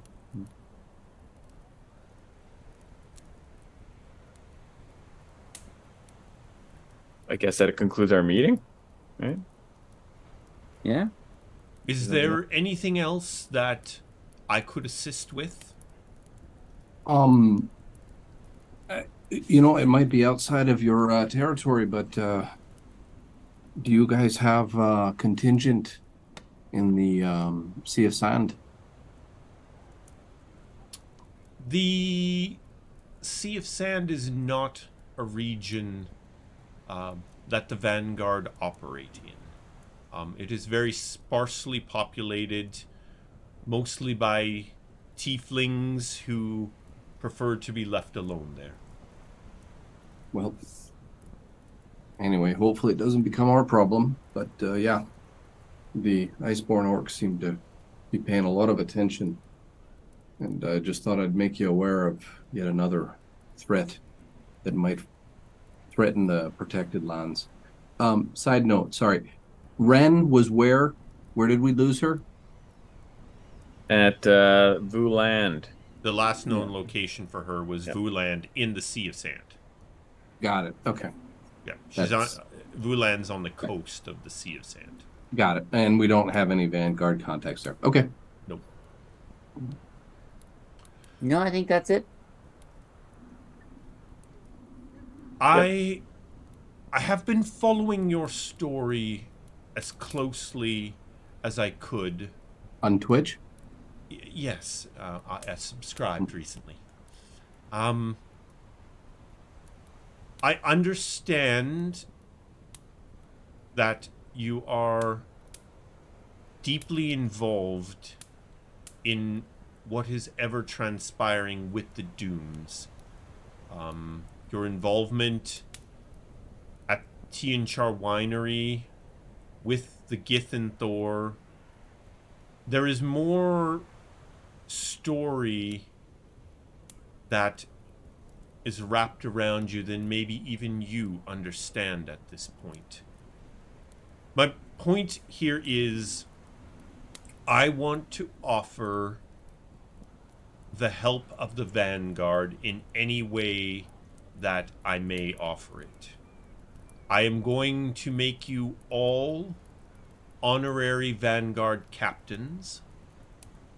which means you can call upon the Vanguard anywhere in Emathan if needed. Nice. Does Landis, is he able to, those in our dream, all the warriors that are there are Vanguard, aren't they? They were all Vanguard, yeah. Okay. Well, that's quite an honor. Wow. And is Some greatly of us aren't. appreciated. Some of us aren't.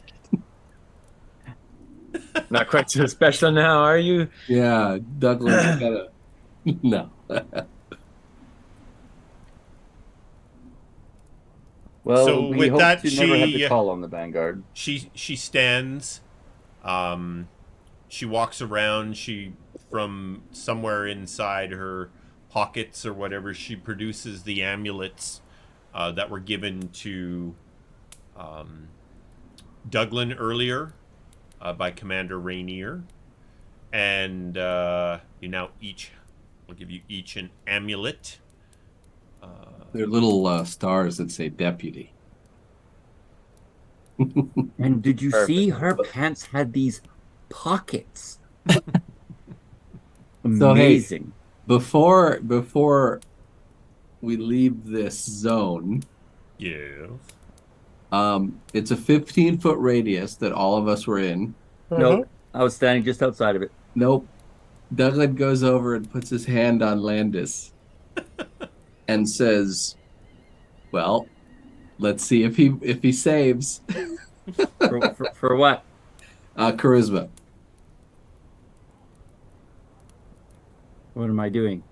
Oh, it's a charisma save.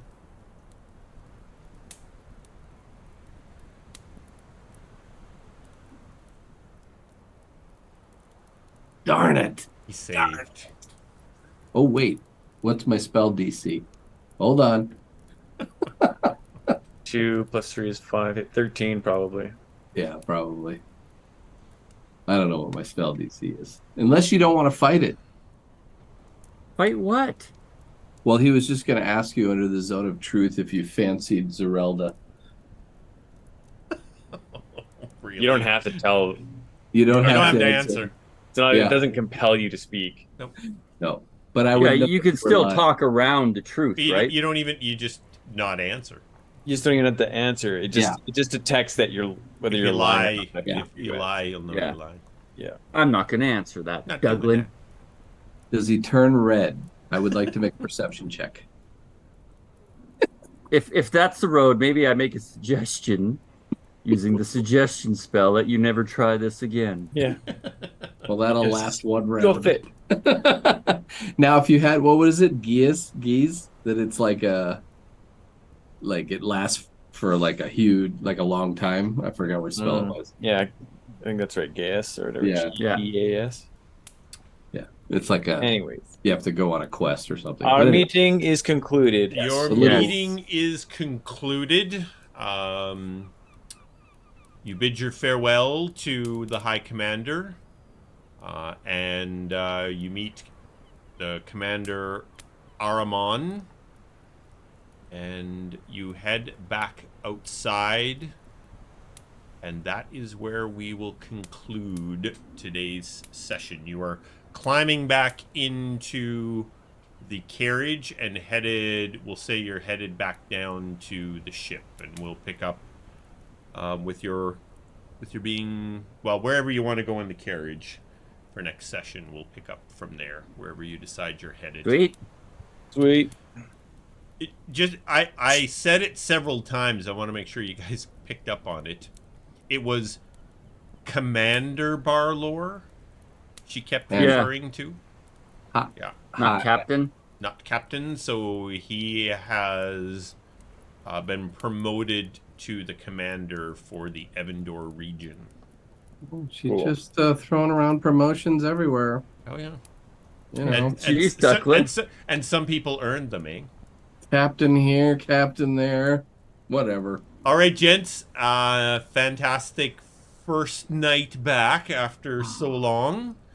Thanks very much. We'll end the broadcast for the night here, and then we have any last little stuff to finish up amongst ourselves, we'll do so. So thanks for those watching. We had a couple of folks watching tonight, which is fantastic. And Appreciate it. we'll be back in a couple of weeks. Bye. All right. Bye. Thanks, everyone. Night.